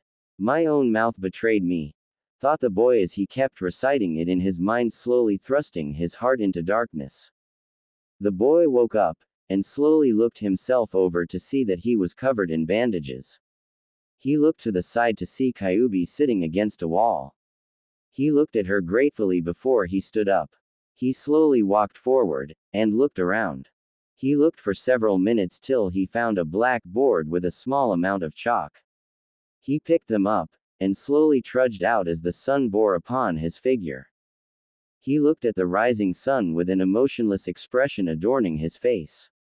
His eyes held look of sorrow as he trudged into town with his black robe hiding his cut-up and crimson-stained clothes. The boy walked up to the old burned stall to see it was now ashes. The boy had a far-away look in his eyes as he crouched down and grabbed a handful of ash before a single tear fell from his eye. This is all because I spoke a single word, thought the boy as sadness washed over him. He quickly sealed away the handful of ashes before walking away as a single figure followed him. The boy walked around as he had noticed the figure following him since a few moments after he had sealed the ashes away. He quickly rounded a corner as he stopped, suddenly unsealing a single kunai from a seal on the inside of his robe, much to his amusement at the thought of irony. If you don't get the irony, then go read some other fanfics for the actual irony. As soon as the figure rounded the corner, Naruto grabbed the figure with the kunai to the person's neck. The figure stopped abruptly as not to get their throat cut. "It's me, Hiyashi," spoke the man with a slight amount of surprise in his voice as he slowly pulled the hood back to reveal his face. Naruto took a step back in response as he eyed the man with an expressionless look. Naruto quickly scribbled the words "and why were you following me?" onto the board. "Why did you save my daughter? We never did a thing to help you yet you helped her anyways," spoke Hiyashi coldly as he examined the buy. "It was for person gain," wrote the boy on the board. "Personal gain. So you didn't do any of that, because of any thoughts or other motives?" questioned the man with a raised eyebrow. "None whatsoever. Anyways, bye," wrote the boy as he quickly disappeared in a shushin. "Why did he talk to me through writing though?" the man questioned himself before walking back towards his mansion. The young boy robed in black walked around till he came back to the destroyed hideout he used as a kid. He looked at it with sadness as the events filtered through his mind once more. He knew they hated him, yet never once before had they actually hurt someone else. Naruto clenched both fists in rage as his mind began to focus on the betrayal of the Hokage. He had to. Naruto was walking back to his old broken hideout as Kyūbi came out.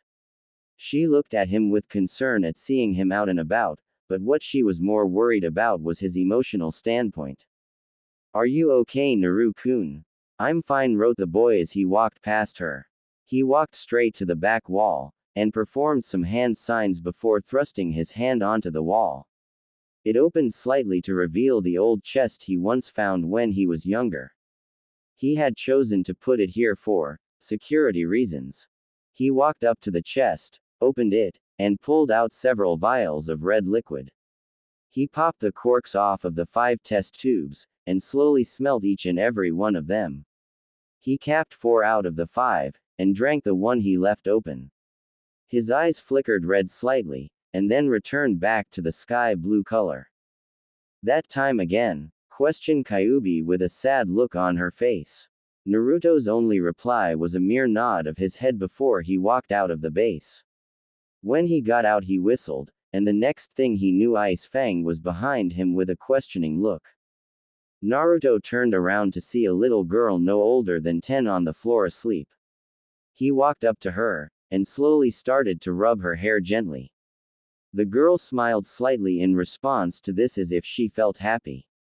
Naruto smiled slightly before remembering what happened to the one this little girl called her grandfather.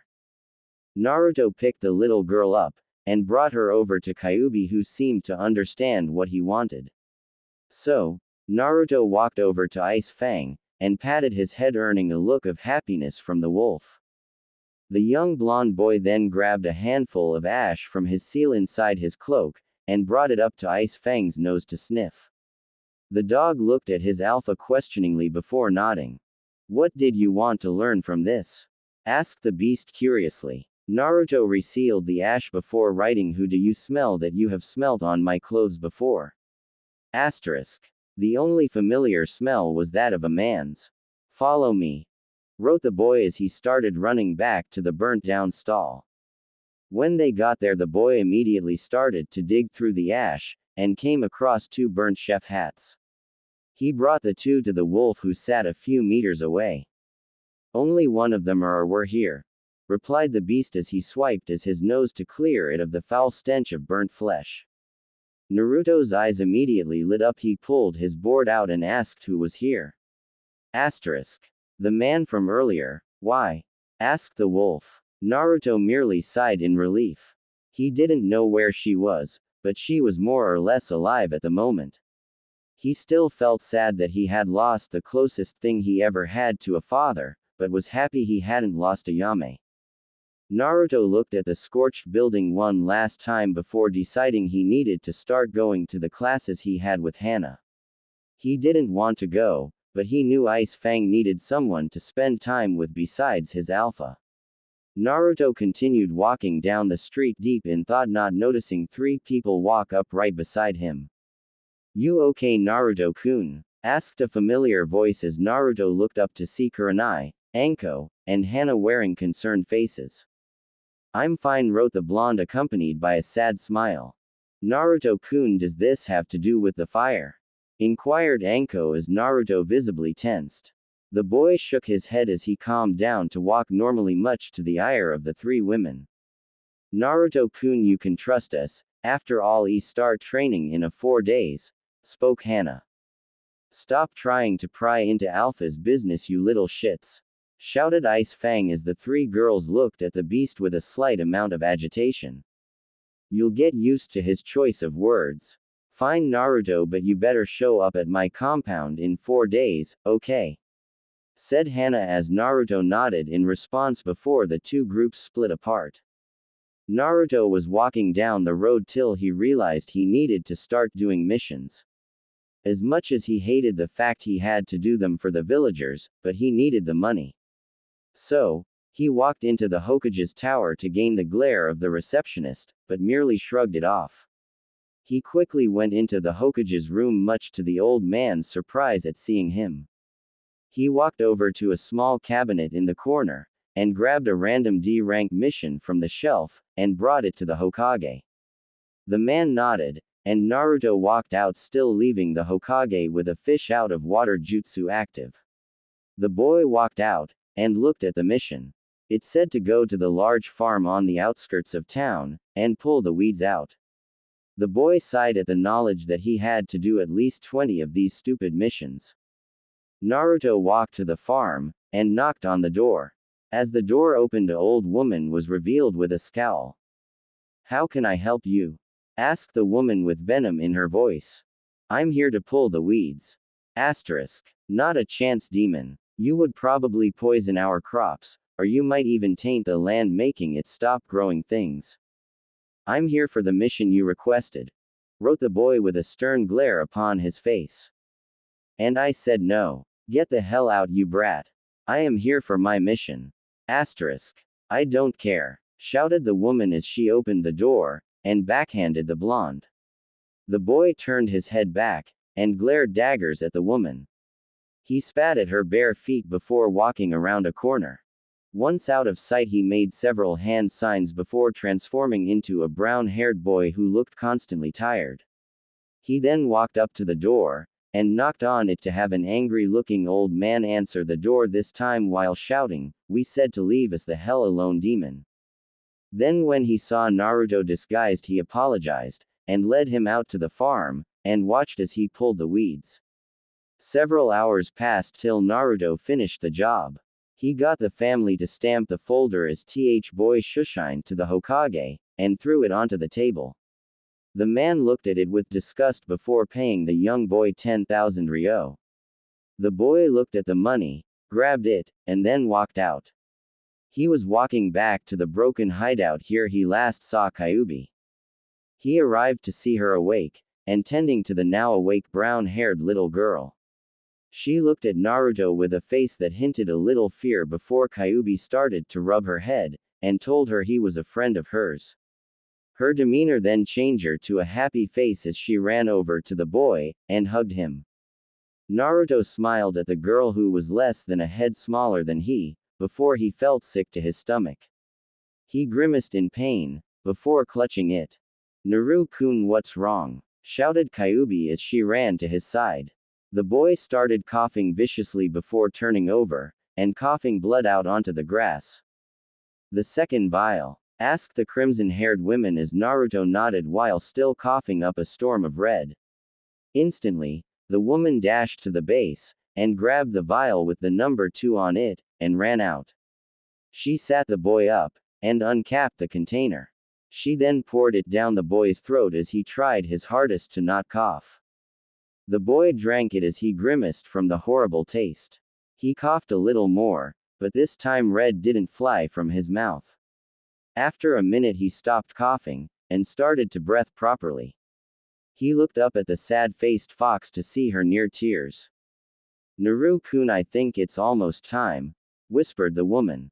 The boy looked up at the woman and smiled before bringing up the board with 2 more days written on it. The kitsune smiled at him before smiling, bending over, and kissing him on the forehead.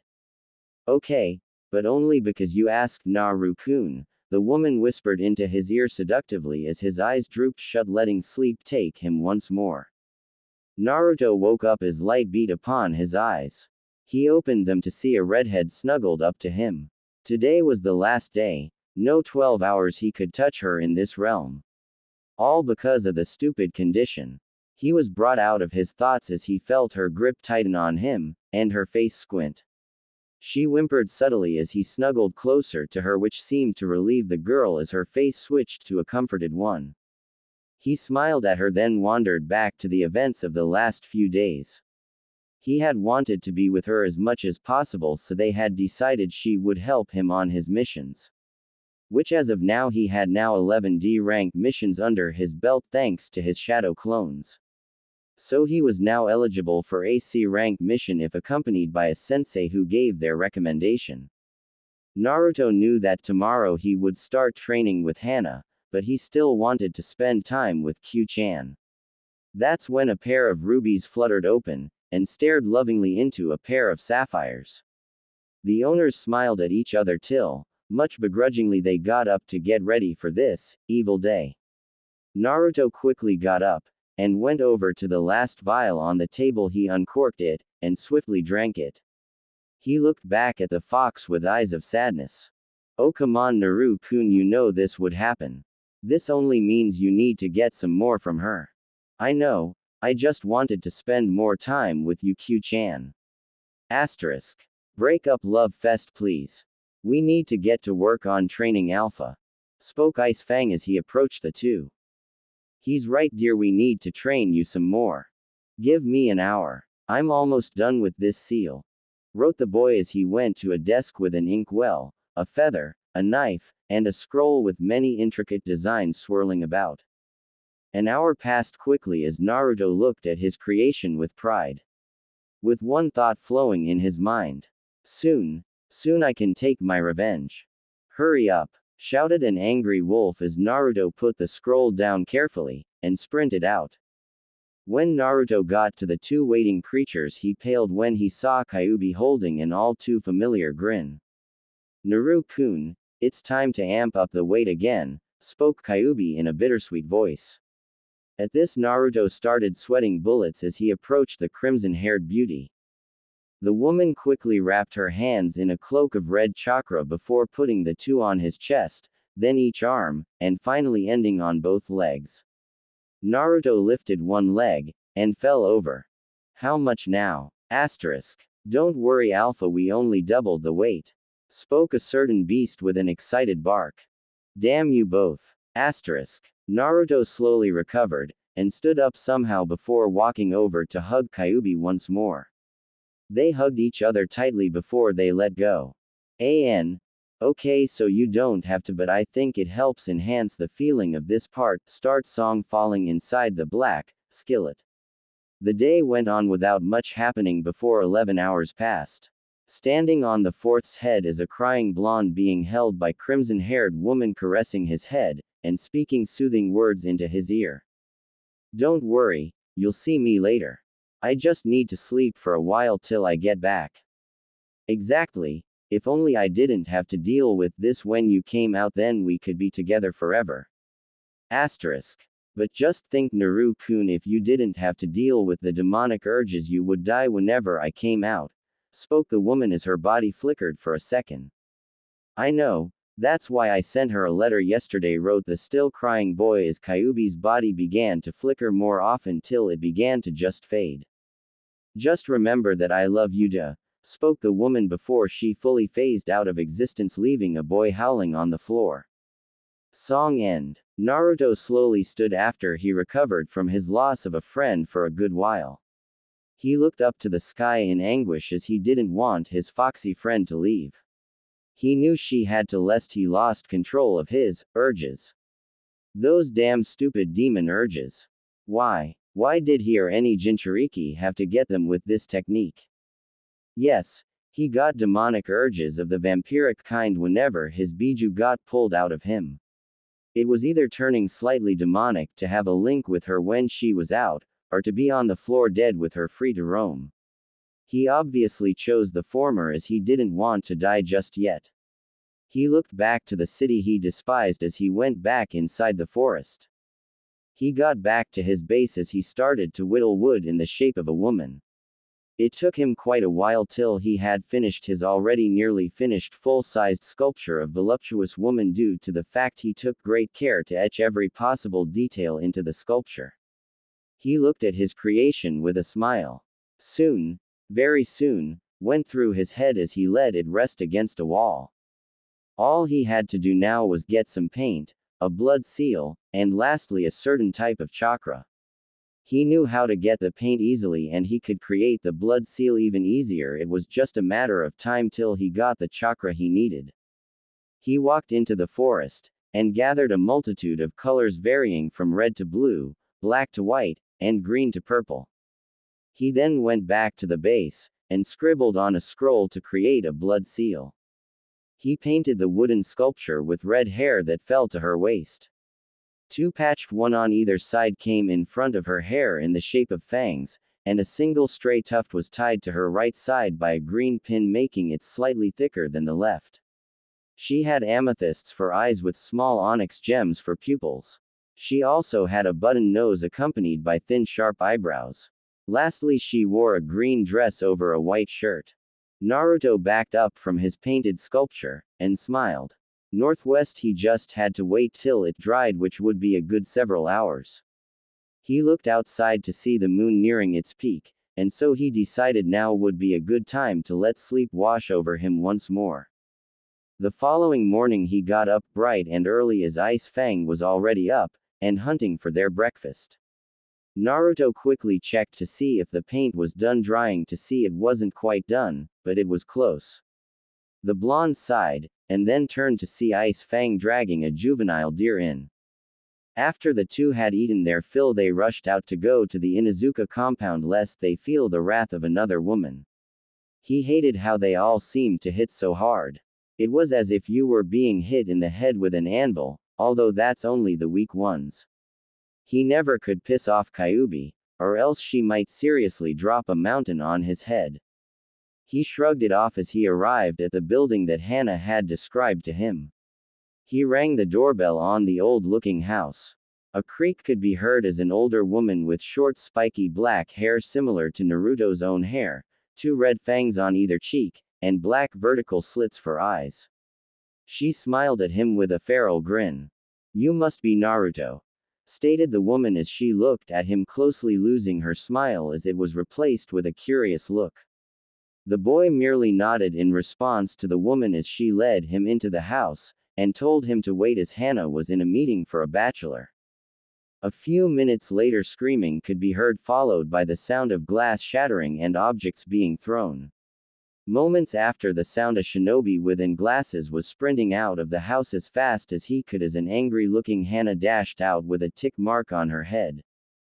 "Get back here, you damn pervert, and take what's coming to you," shouted Hana as she stopped just in front of her house. "Hana, Naruto is waiting for training in the living room," shouted Hana's mother as the girl had a surprised look on her face. She suddenly heard barking, and turned around to see her dog playing with Ice Fang. She smiled, then remembered Naruto, and walked back into the house. She got in the house to see a calm-looking boy staring at her. "Hi Naruto-san." "Hello Hana-san," wrote the boy much to Hana's surprise, but she didn't pride you to knowing how she, and most other people felt about it. "How are you doing?" "Fine. Can we start training?" Asterisk. "Excited are we?" "No, I merely wish to finish the training to take on more missions," wrote the boy as Hana was slightly angered that she didn't get the reaction she hoped for from her teasing. "Okay, let's get to work then," spoke Hana, and with that the day went on quickly as Naruto did the chakra exercises shown to him. She was surprised he knew them, and could already do them. So she started to teach him some basic tracking methods. After the day of 4-hour training was over, Naruto left, and took Ice Fang with him, who was very happy at meeting his friend once more over the many years. When they got home, Naruto looked at the paint to see it dried. He smirked as he put the blood seal on the abdomen of the wooden sculpture. He made several hand seals, and then passed out. He woke up with several different colored chakras in front of him. He saw light blue, dark blue, and finally red. He stared at the three intently till he grabbed the dark blue one, and closed his eyes. He awoke back in the regular world with one hand covered in dark blue. He quickly drew blood on his other hand, and swiped it across the seal before putting his chakra-covered hand onto the blood. The seal glowed red before it faded. He smiled, then grabbed the seal he made yesterday, and put it over the bloodied scroll. He took a step back, and smiled. The wooden sculpture seemed to become less like wood, and more like a real woman. Suddenly the woman fluttered her eyes open. "Where am I?" asked the woman. "Welcome home," Mom wrote the boy before wrapping his mother in a tight hug. "Who are you?" asked the red-headed woman who the blonde was hugging just as Ice Fang walked up to see the two. "Alpha, who is she?" asked the beast as Naruto let go of his mother, and looked at the wolf. "This is my mother Kushina. Mom, this is my friend Ice Fang," wrote the boy as he passed slightly, earning a chuckle from the sailor-mouthed wolf. "Son. When did I ever have a son?" asked the woman, instantly breaking the boy's heart. "Mom, it's me, Naruto. You know yours and the fourth son. Asterisk. The fourth, as in Minato?" asked Kushina, earning a nod from the boy and dog. "Why would I have had a son with that asshole?" asked the woman, earning a single grin at the language and a confused blonde.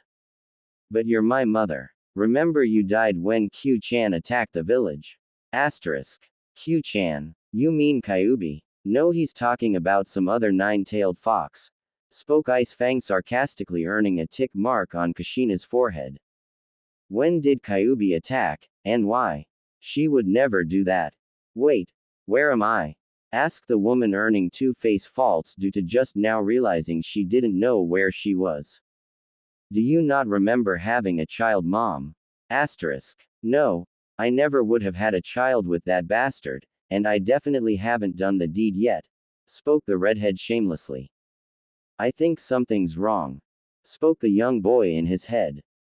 "I know there is. I can smell ink shit on her, active ink." "What do you mean, Ice Fang? Someone put a seal on her memories or something, and she definitely has a problem for not remembering when the Kyūbi attacked, or your birth. Do you think I messed up on the seal? Not a chance. I had Yorick the shithead look it over while you were out, and even he said it was going to work properly." "How did he know it would work?" "We kinda tested it out, twice. You know how I feel about you touching my stuff." "Well, oh well, get the over it. Fine, we'll finish this later." Naruto, that name sounds familiar, spoke the redhead to herself. "Yeah, you named me after a fishcake, Mom." Asterisk. Hey, don't get sassy with me, kid. Although, that does sound like something I would do, spoke the redheaded woman as she struck a thinking pose. "I think we'll need Kyūbi in order to see the seal." "Well, you'll need to wait until she wakes up, Alpha." "I know," thought the boy as he looked at Ice Fang. "I still don't believe you, boy," spoke Naruto's mom as she came out of her thoughts. "It's fine, just stay with Ice Fang until Kyūbi wakes up." Asterisk. What do I mean I can just talk with her? Give me a minute, spoke Kushina as she sat down to meditate. "You won't get anywhere with that method," spoke Ice Fang as the redhead's eyes shot open. "Why can't I talk to Kyūbi?" asked the woman in worry. "Because she is inside of me," wrote the boy as he lifted his shirt, and channeled chakra through his body, making the seal on his abdomen. "So you might be telling the truth then, but how am I alive?" "I revived you with the seal on your abdomen," wrote the boy as he placed his hand on her shoulder, and pushed his chakra into her. Then the seals glowed through her shirt to reveal his words of truth. "So there is some truth to your words. Alright then, I'll listen to you for now, but I warn you now, you still tread on thin ice. As long as I have the chance," wrote the boy as he began to walk away. "Where are you going, Naruto-san?" "He's got training with Hana the shithead." "Oh, okay," spoke the redhead as the blonde just walked without looking back. He was still heartbroken over his mother not knowing who he was, but he was happy to at least see her. So with a sigh he trudged on to the Inuzuka compound with a purpose to train, and to find Ayame. Naruto quickly arrived at the compound as he nearly sprinted there, not from excitement, but rather to escape the stares of the public. Their stares were slowly driving him to madness.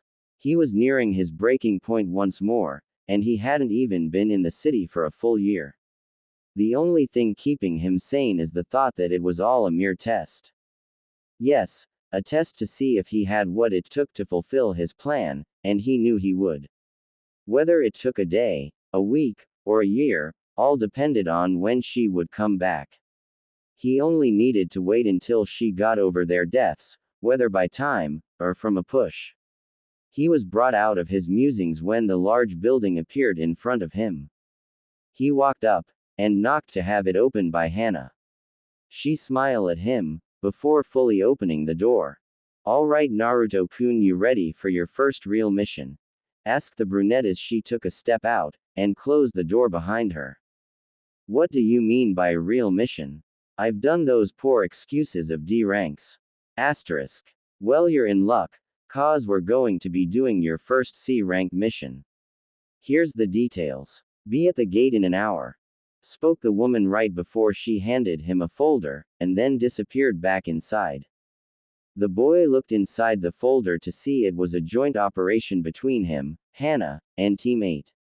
The mission was to escort a man back home in Wave Country, and guard him as he was building the bridge. He smiled at finally having a chance to do an actual mission, and to top it off he would be able to see Tsunami again. "Hey Ice Fang, I'm going to be gone for about 2 weeks, inform mom of it, and make sure she stays hidden, Yane." Naruto was waiting at the gate for the other team, his teacher, and for their client, still wondering who he is as he didn't feel like reading who the client was, and merely skimmed the contents of the folder. The young boy had thoughts racing through his little 12-year-old brain at enormous speeds. The boy kept on thinking of where Ayame was as he still hadn't seen her since the accident with the fire. The boy looked up, and felt his heart drop when he thought next of Kyūbi. He still missed her, even though he knew in a day or two she would wake up. Then he could talk to her to his heart's content. The boy was suddenly brought out of his musings at the sound of yelling. "Oh, come on Shino, it was just a joke," shouted a boy with a dog on his head. "A can of bug spray is no joke," spoke the boy with the color of his shirt covering his lower face in a serious tone. As he turned his head away from Kiba. "Hinata-chan, help me out here," shouted the feral boy in exasperation. "I told you not to wave the empty can around Shino," spoke Hinata shyly, but without stuttering. "Oh, come on, not you too. All I did was say he needed to pack a little for the trip, and it was a joke," shouted the boy once more. "That was a horrible joke then.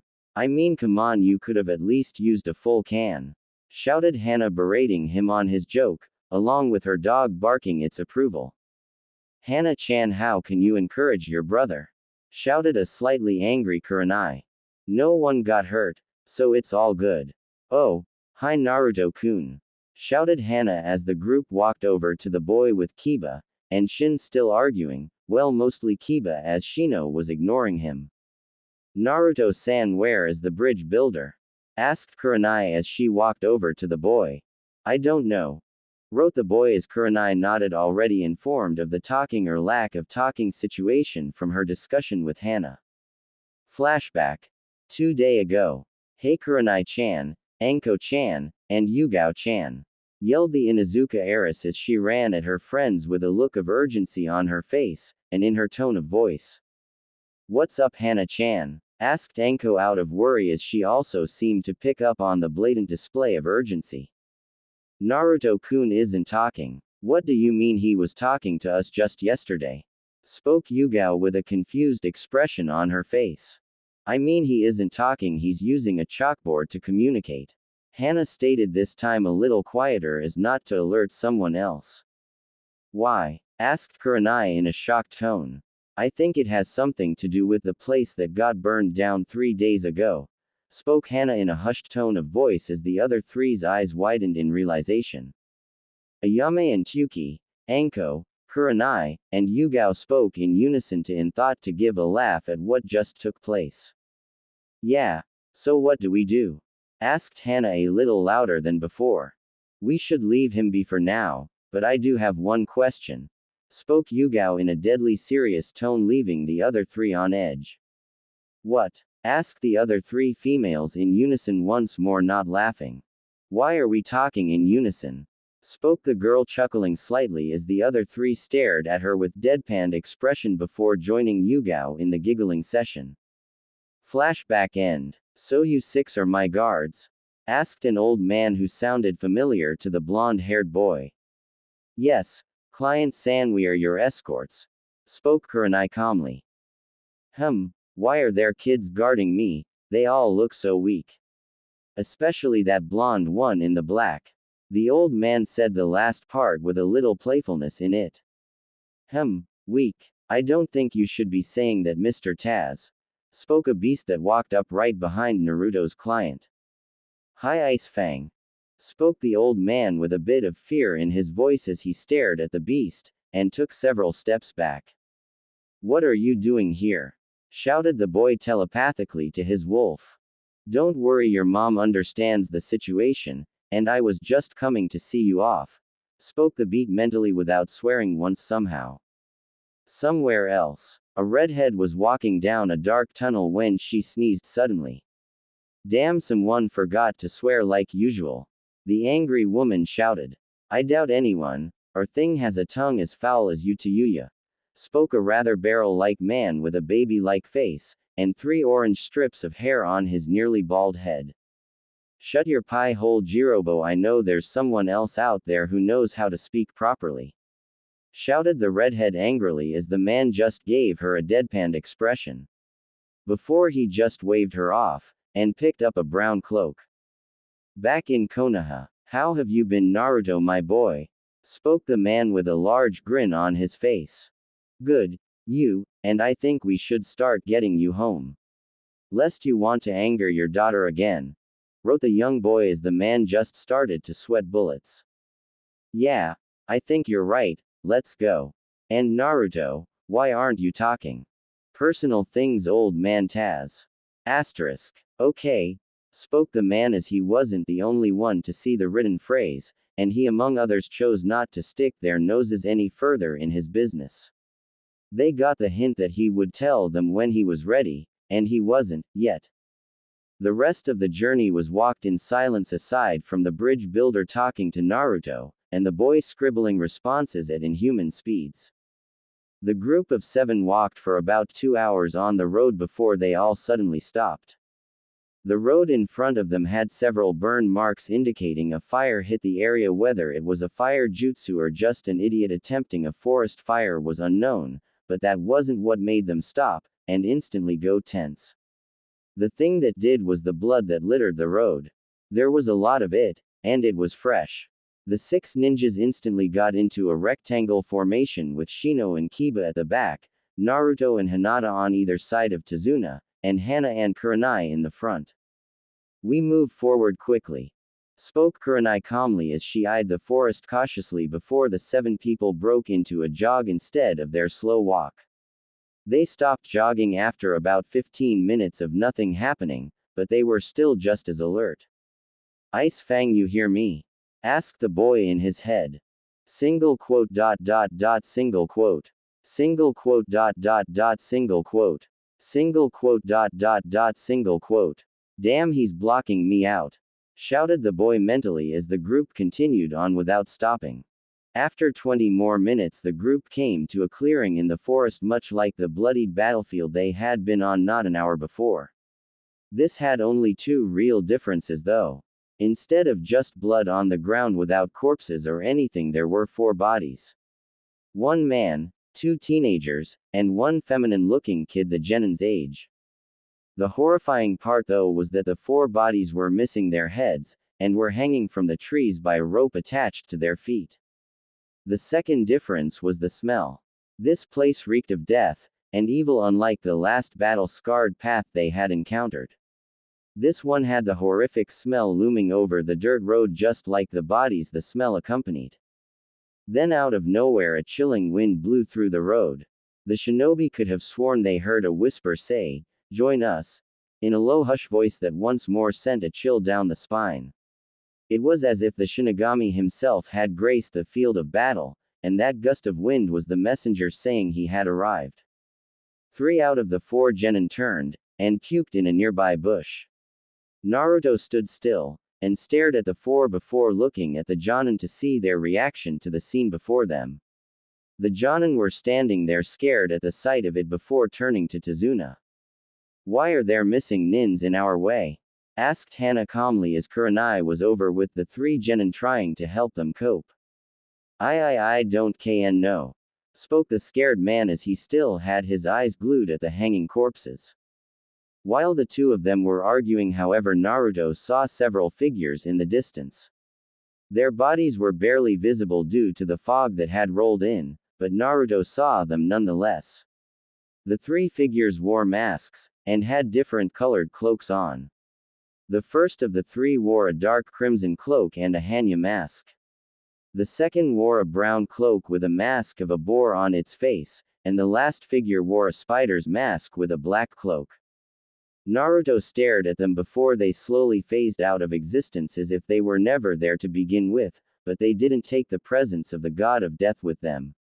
Naruto smiled as he knew they were real, and were waiting for him, and his team to get to the bridge to confront them.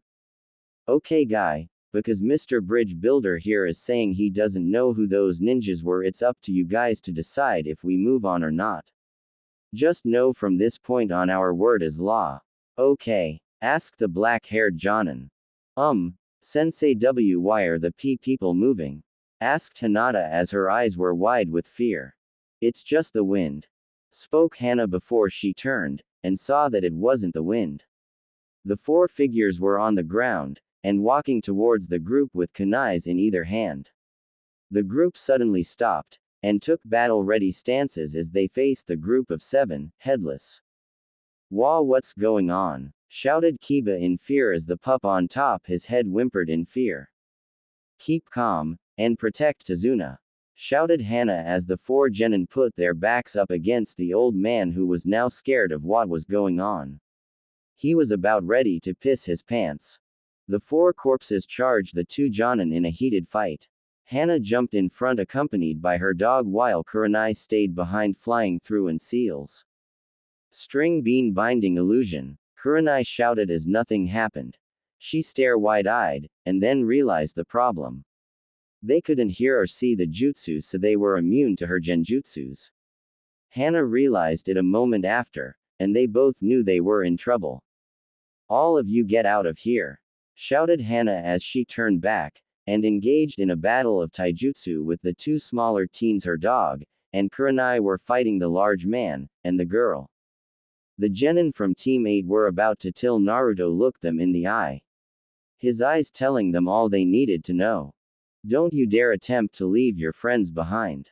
The genin nodded, and got into a fighting stance. Akamaru jumped off of Kiba's head, Shino let the bugs within his body flood out, Hinata activated her Byakugan, and Naruto got into a low stance. The Jonin didn't notice that the genin hadn't left, so they didn't speak at all except for an occasional jutsu every now and then. Naruto nodded at his 3 comrades before they charged. Naruto and Kiba went to help Hana, while Shino and Hinata went to help Kurenai. Naruto was throwing punches and kicks wildly, but with precision and strength. But every time he let a fist or foot fly, it was blocked, and then countered. Every time that Naruto's headless opponent sent him a blow, he blocked it too. They were in stalemate. Why are there B blue strings A attached to the B bodies?" asked Hinata suddenly from across the field, and it clicked in Naruto's head. He noticed thin lines of blue attached to the bodies of the people. Instantly, the boy dodged another punch before rolling underneath the teen he was fighting. He quickly drew a kunai from his pouch, and struck the string, but to no avail as it didn't break. He quickly rolled out of the way of another heel that would have crushed his skull as it slightly dented the ground where Naruto once sat. The boy had to think quick. He knew what he had to do, just not how to do it. Then it hit him, literally as he received a hit to the face from a chakra-covered fist. He landed near a tree, and spit out some blood before he grabbed another kunai from his pouch, and stood once more. Naruto started pumping chakra into the kunai before it glowed a slight blue as it barely could hold any chakra, but it was enough. The boy smirked before vanishing in a blur of speed, and cutting all the wires attached to the corpses. Instantly, the bodies dropped down lifeless like they were. Everyone looked at Naruto weird as they hadn't figured out how he actually made them suddenly stop except the Jonin. They stopped, because they were tired. What did you do? Asked Kiba with a surprised yet happy expression on his face. They were puppets. The boy quickly wrote as he pulled a piece of chalk in his chalkboard of thin air. Puppets? Asked Hinata, still staring at the bodies in a battle-ready state in case they tried to stand again. They were controlled, by chakra strings, spoke Hana while huffing as she was still exhausted. We should get moving, spoke Kurenai, also huffing. Okay, you all can stay at my place, follow me, shouted Tazuna as if he wasn't just in a life or death situation and didn't have a small wet spot on the crotch area of his pants. After a few hours they arrived at a dock where they ferried a boat across the large, fog-covered river. A few minutes later, and the group was in the town. It was very run down, and gave off the alarm of danger. As if just being here could make you lose hope, and it disheartened the genin minus Naruto as he was used to this already. A few more minutes, and the group was at Tazuna's house. They entered into the house that was strangely devoid of life. Tsunami. Inari. Where are you guys?